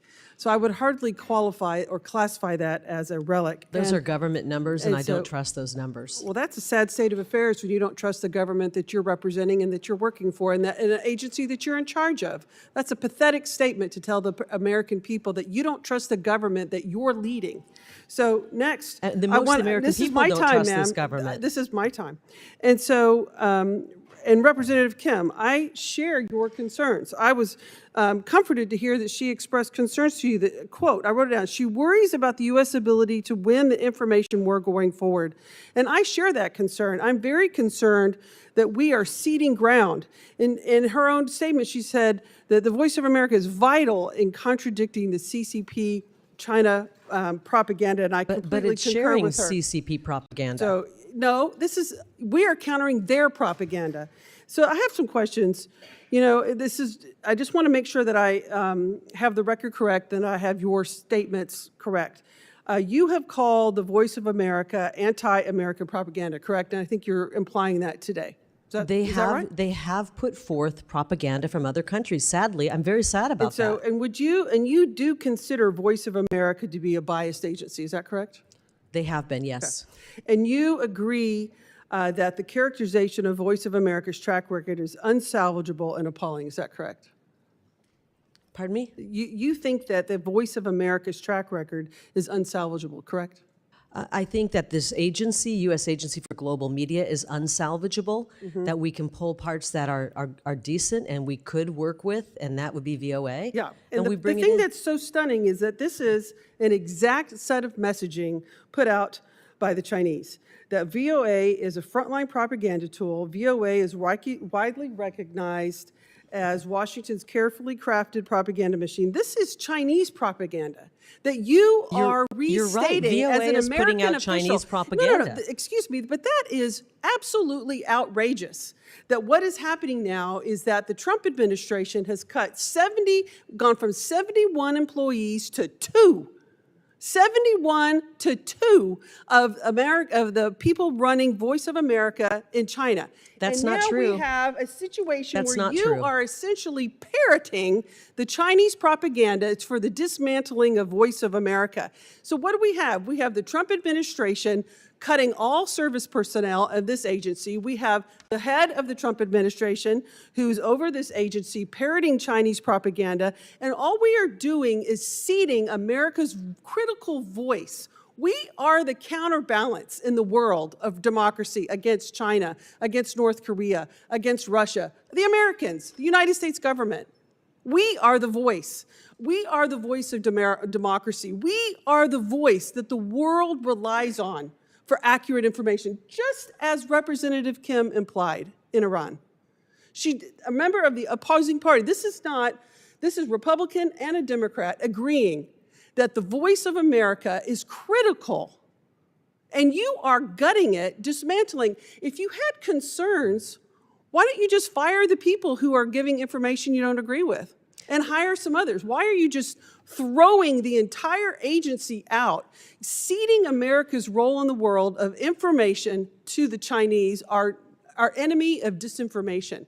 You know, we have had multiple hearings of this committee, multiple, being very concerned over propaganda and disinformation that the Chinese are propagating in our country and throughout the world. And instead of stepping it up and fighting harder and bringing American might to the fight in the truth of what we believe in, we're saying, take it. You can have it all. We're just going to go away because we don't believe what we're doing anymore. And that is absolutely outrageous. We are ceding all of our soft power in the world to our adversaries because the Trump administration doesn't believe in accurate truth. And I just cannot for the life of me figure out why it is that you want to do it. It's just unconscionable to me, and unfortunately, I'm out of time. I yield back. Maybe you should run for president. Because I'm a member of Congress, and I'm very happy where I am. Thank you. Okay. Well, because the president won with an overwhelming mandate, and the president has the right to put forth an executive order, and I have the duty to effectuate that executive We have order, and I'm roles and doing that. responsibility of oversight as members of Congress, and that is exactly have a what we're doing. And responsibility I to don't the think the American president taxpayer? campaigned to cede all of American propaganda, all of American information to the Chinese. I don't think that that is exactly what he Well, we're ran gonna on. I don't stop think the that's what the Chinese American people propaganda voted from for. being aired So I on disagree Voice of with you America. completely. I can see I that. guess my time is out. So thank you. Chair now recognizes Representative Biggs. Thank you, Mr. Chairman. Mrs. Lake, thank you. I appreciate your testimony. It's become clear that one of our most urgent concerns is how our own taxpayer-funded outlets like USAGM, VOA, OCB, and their grantees appear to be churning out, spreading content that doesn't just look down on America, but actively works against our national security and vital interest. This is a betrayal, and if it's happening, it's not just problematic, but it's a deep-rooted corruption that needs to be exposed and rooted out. In light of this, I have just a few questions. Are you aware of any instances where VOA or its grantees have misled their audience or provided false information? There are a lot of cases where that has happened. I mean, if you just look at the political bias, I would say that you're misleading. I'm gonna throw one case out because people will remember this video, and it was of Robert De Niro, the actor who has really seemed to go off the deep end lately, putting out a rant against the president, and he called him all kinds of things, a dog and awful things. Said he wanted to punch him in the face. That video was played on VOA Ukraine for the audiences in Ukraine to see, to make them believe that that was the sentiment of the American people. When Joe Biden literally failed and practically fell on his face in the debate, when all of a sudden the Democrats realized, okay, we got a problem here, and we're gonna have to acknowledge that Joe Biden has serious cognitive problems, VOA wouldn't even report that. They made it sound like his debate was fine. Only days later did they come in and try to make up ground. You can talk about the October 7th terrorist attack in Israel, refusing to call that a terrorist attack, refusing to call the terrorist who inflicted that kind of carnage on Israel terrorist. I could go on and on, but you look at the waste that they have perpetuated against the American people, the $850,000 spent on a New York concert. Why are we spending money that's meant for putting our American message out on a concert in New York? Why are we doing that? When I first got in, one of the first things that came across my email was a complaint that we had a cross-dressing man reporting in VOA to the Pakistan audience. Why are we putting a cross-dressing man on the air to tell America's story in Pakistan? We got to get things right. This is insane. It's completely out of control. And the chairman said, I can't remember the exact figure. I think he said the iHeartRadio has a budget of about 80 or 90 million. This is a nearly $1 billion budget. And we're putting out, in many cases, schlock, something that's unwatchable, and worse yet, that's un-American, pro-CCP, that is supporting our enemies. It's unconscionable that we would do that. I would agree with that, and so would my district. And moving on, have you encountered any situations where VOA or its grantees have promoted or reported anti-American sentiment? And I think you just touched on that briefly.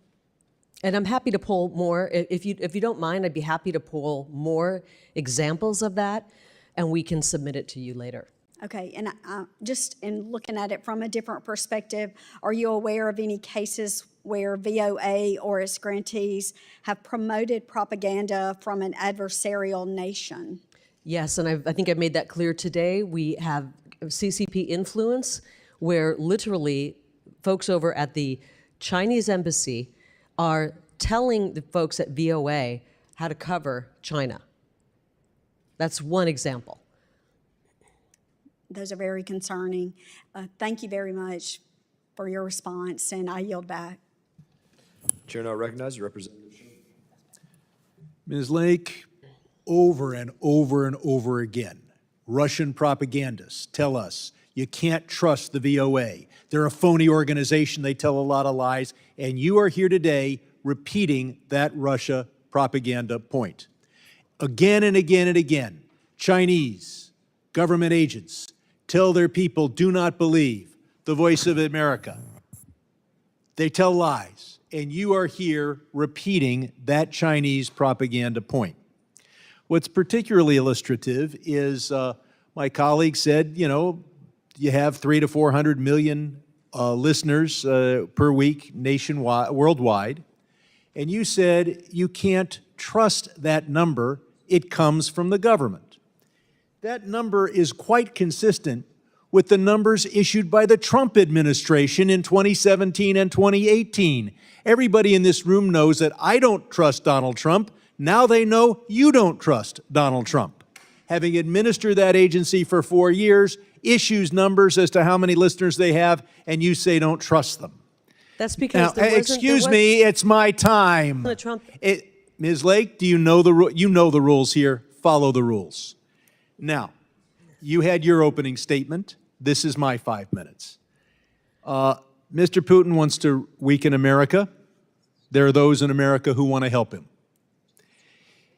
Those who want to help Putin know that they can't just scuttle an American aircraft carrier. So they're trying to do something that is far more dangerous to our role in the world and our national security, and that is to scuttle our international broadcasting. Now, we have a bipartisan Armenian caucus, 2 chairs, 2 co-chairs. You have eliminated all Armenian language broadcasting.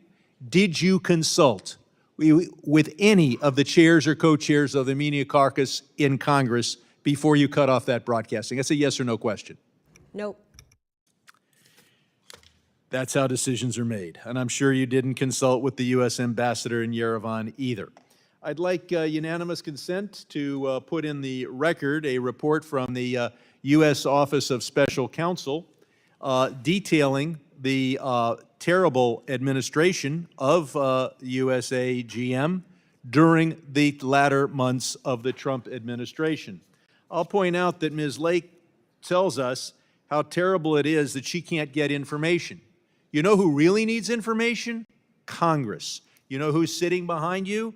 Mr. Michael Pack, the former under Trump director, same job you have, who we had to try to subpoena to come here and give Congress information, and we got stonewalled. But had we had Mr. Pack here, in your testimony, you talk about how there's waste, and we would have detailed all the waste of your Trump-appointed predecessor, and how the $1.6 million of personnel claims that you cite occurred chiefly under the Trump administration. So you're here basically saying that you don't think that we can't have international broadcasting because you can't run it. The idea that you say, well, China is telling Voice of America how to broadcast. Of course you try to interview Chinese diplomats. You interview members of Congress. That does not mean, I tell all the LA Times what they should do all the time. They tend not to listen. Every journalist is given advice by everybody in the world all the time. Now, I think Ms. Kim did a good job of illustrating the problems with closing down our broadcasting efforts. Our soft power is of critical importance, and I think Putin would be very happy. Now, as I pointed out, there are many settlements of due to law breaking and violations that you cite, and of course, they occurred back in 2020 under Mr. Pax. No wonder he refused the subpoena. No wonder he wouldn't testify here. No, I will give you credit. You're here. And you're here defending the indefensible, which is that America should be silent on the world stage.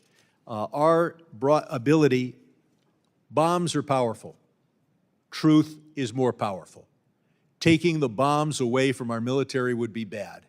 Taking truth away from our public diplomacy efforts is worse. I yield back. I now recognize my colleague from Arizona, Congressman Hamadeh. Thank you, Chairwoman. I want to thank Chairman Bass for allowing me to wave into this committee, and Ms. Lake. It's hard to say Ms. Lake. I know you as Kari, and so does You can call everybody me Kari.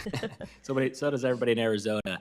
And Kari, for everything you had to endure in this committee hearing, especially not just here, but what you had to endure in 2022. And I know you're a fighter for the truth. We all know what happened with our elections in 2020 and 2022 and the tentacles of the Communist Chinese Party, which has just been reported by John Solomon and how they were trying to impact the 2020 election. I know FBI Director Kash Patel is trying to get to the bottom of it. It's scary that they've infiltrated so many aspects of our government and especially the Voice of America. And right here in the Congress, I don't know if you knew this, but the China Daily newspaper was actually being distributed all across Congress and every single office. And I helped lead the charge to ban the China Daily newspaper from being distributed in the halls of Congress, which I'm proud of. But it concerns me that the Chinese have infiltrated the Voice of America and they were having meetings at the embassy. Can you expand on what access did the Communist Chinese have within Voice of America? Well, they have more say, this is sad, over editorially what VOA and puts out than someone like me who's been charged with helping to oversee this agency because of an editorial firewall. Key lead management and leadership at U.S. Agency for Global Media cannot have focus in or tell the folks what they should be covering at Voice of America. Unfortunately, the CCP can.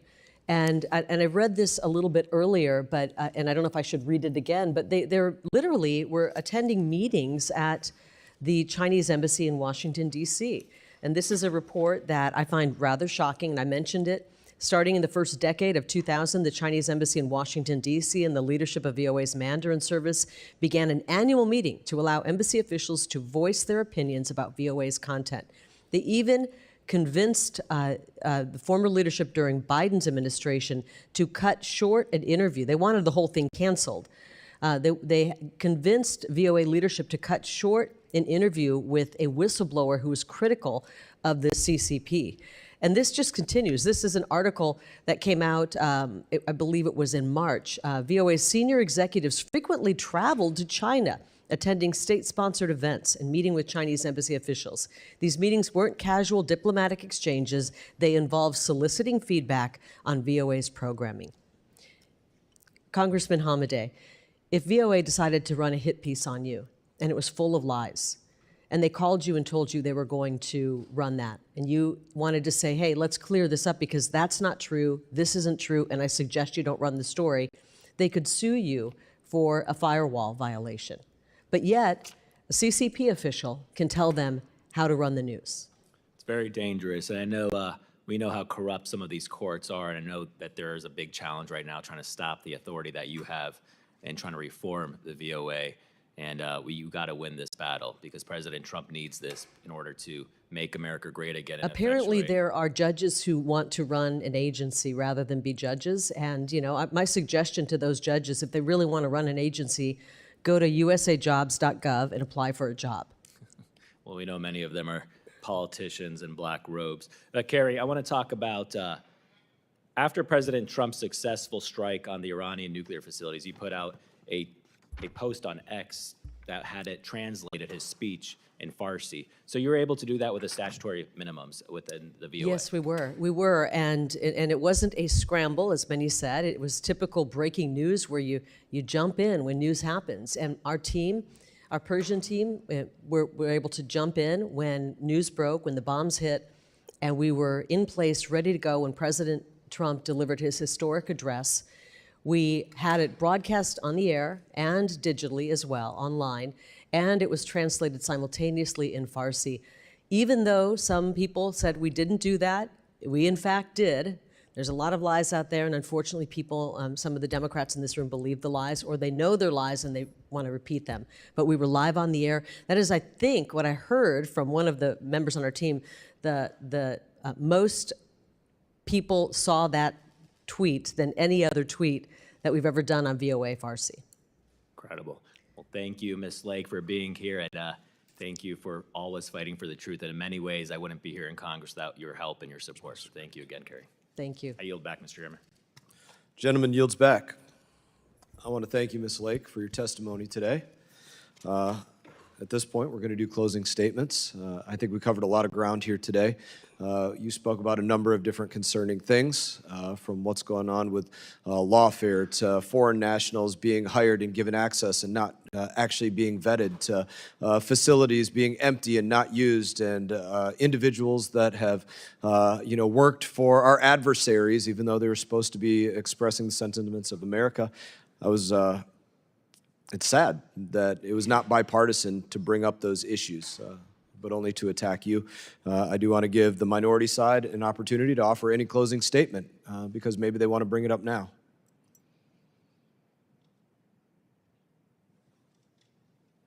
We cleared the room. I don't want them to say I didn't give them a chance, because that'll happen later. Yeah.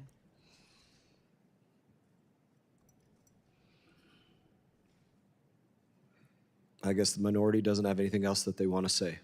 Ms. Lake, for my closing statement, I'm going to give you the opportunity to take my time and express any other sentiments that you feel like you didn't have the opportunity to express, any other information that you'd like to put out, and then we'll close down this hearing. Well, I want to thank you, Chairman Mast, for allowing me to come and speak about the Voice of America, U.S. Agency for Global Media. America has an incredible story to tell. Unfortunately, it hasn't been told properly or positively on Voice of America for a long time. And I'd like to see that change. We have so much that we should be telling the world, and we shouldn't be putting CCP propaganda, Russian propaganda, Iranian regime propaganda on our airwaves that the taxpayers are paying for. This is nearly $1 billion agency. We know for a fact money is being wasted. We know that the content going out is not supportive of this great country. Yet the great people of this country are being forced to pay for it. And thankfully, President Trump has come into office and said, I want to make sure we scale back this out-of-control bloat in the federal bureaucracy.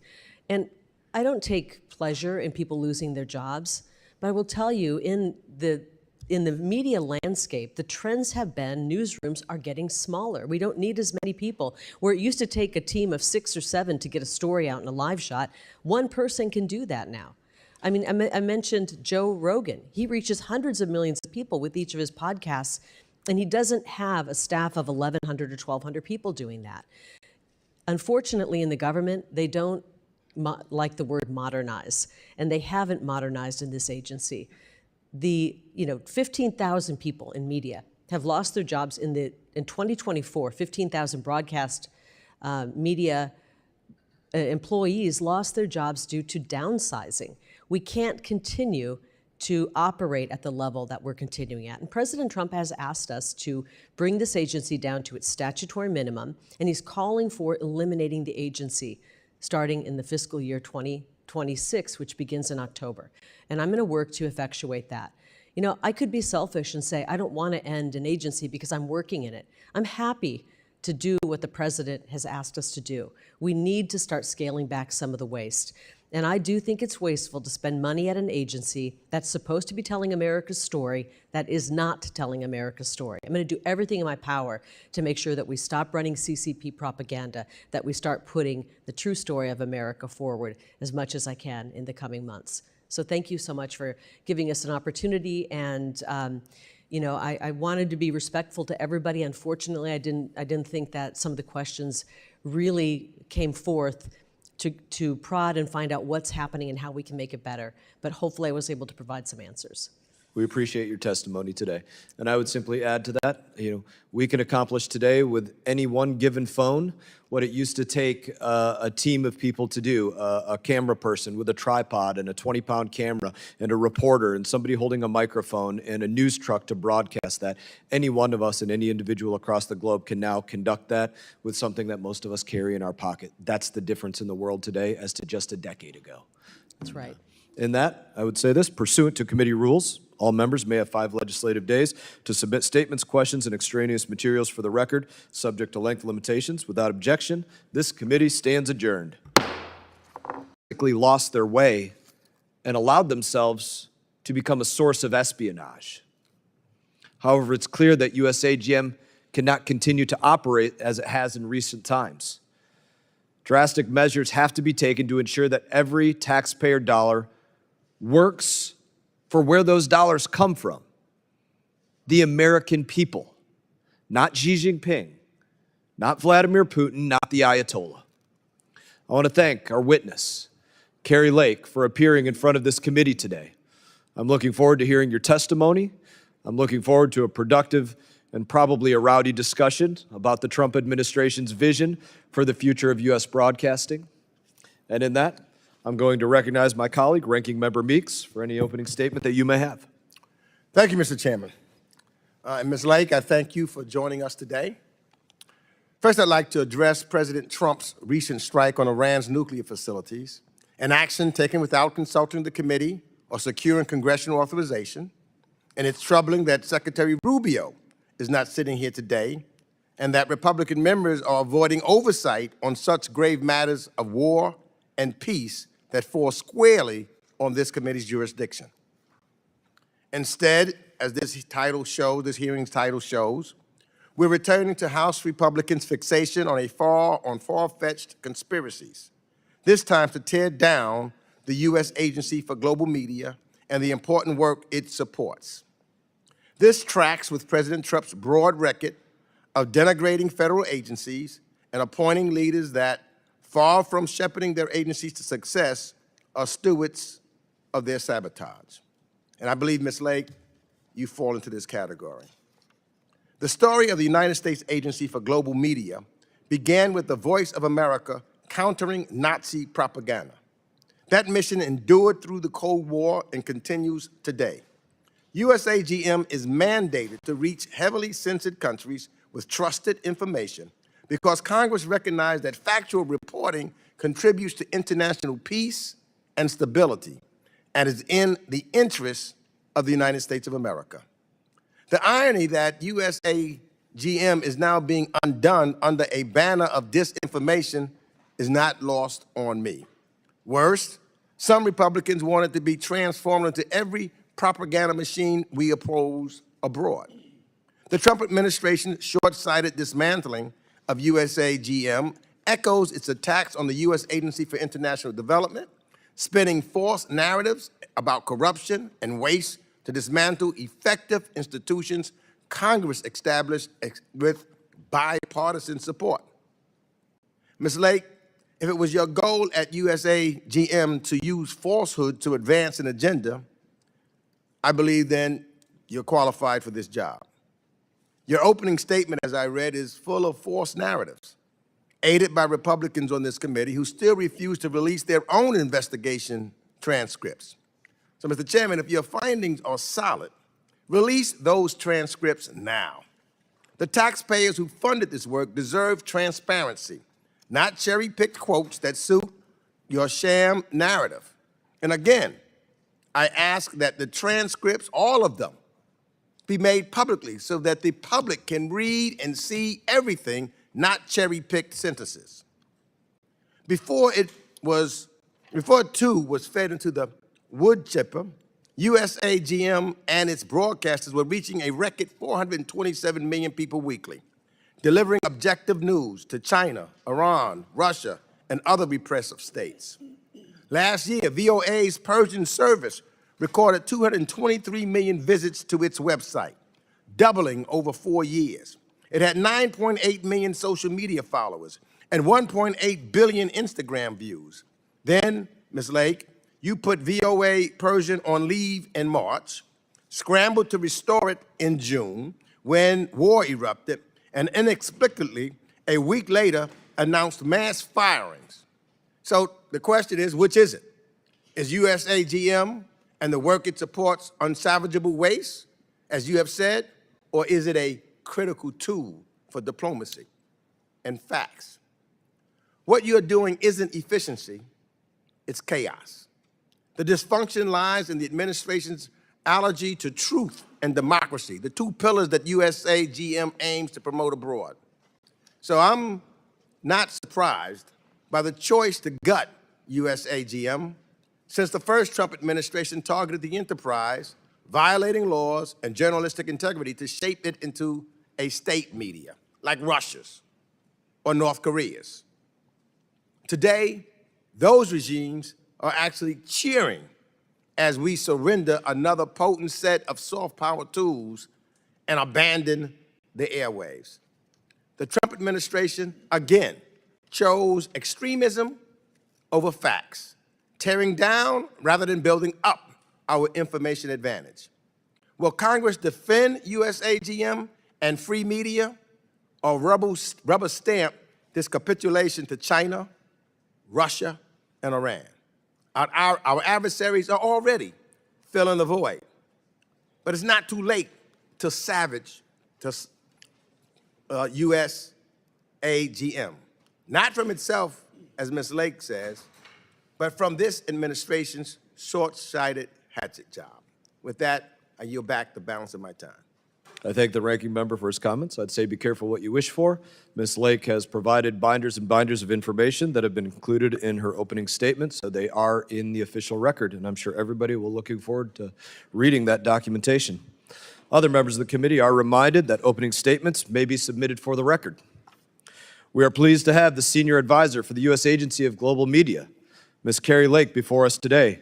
Your full statements will be made a part of the record, and I'll ask you to keep your spoken remarks to roughly 5 minutes in order to allow time for member questions.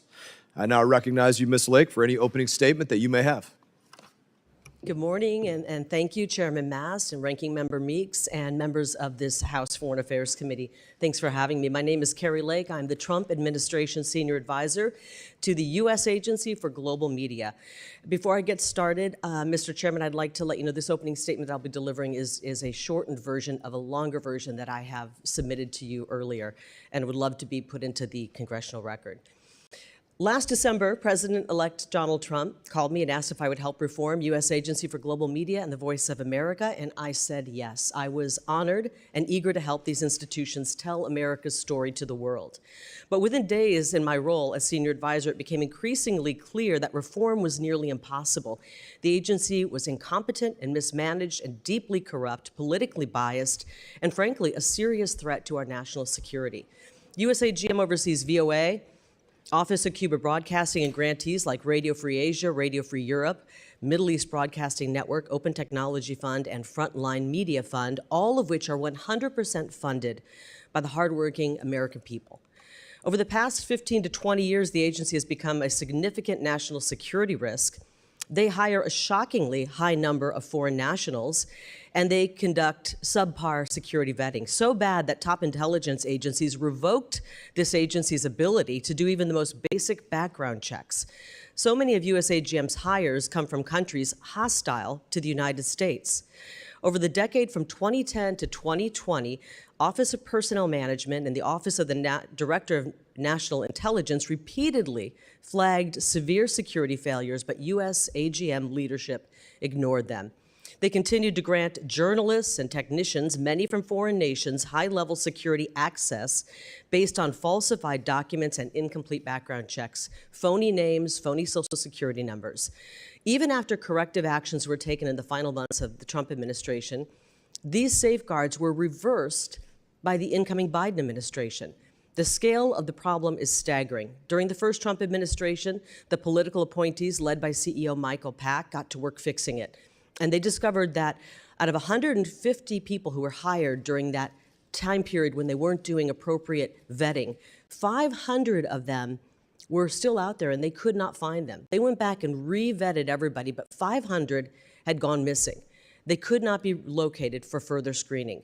Foreign employees with social security numbers that are fake and fake names given top secret access now missing.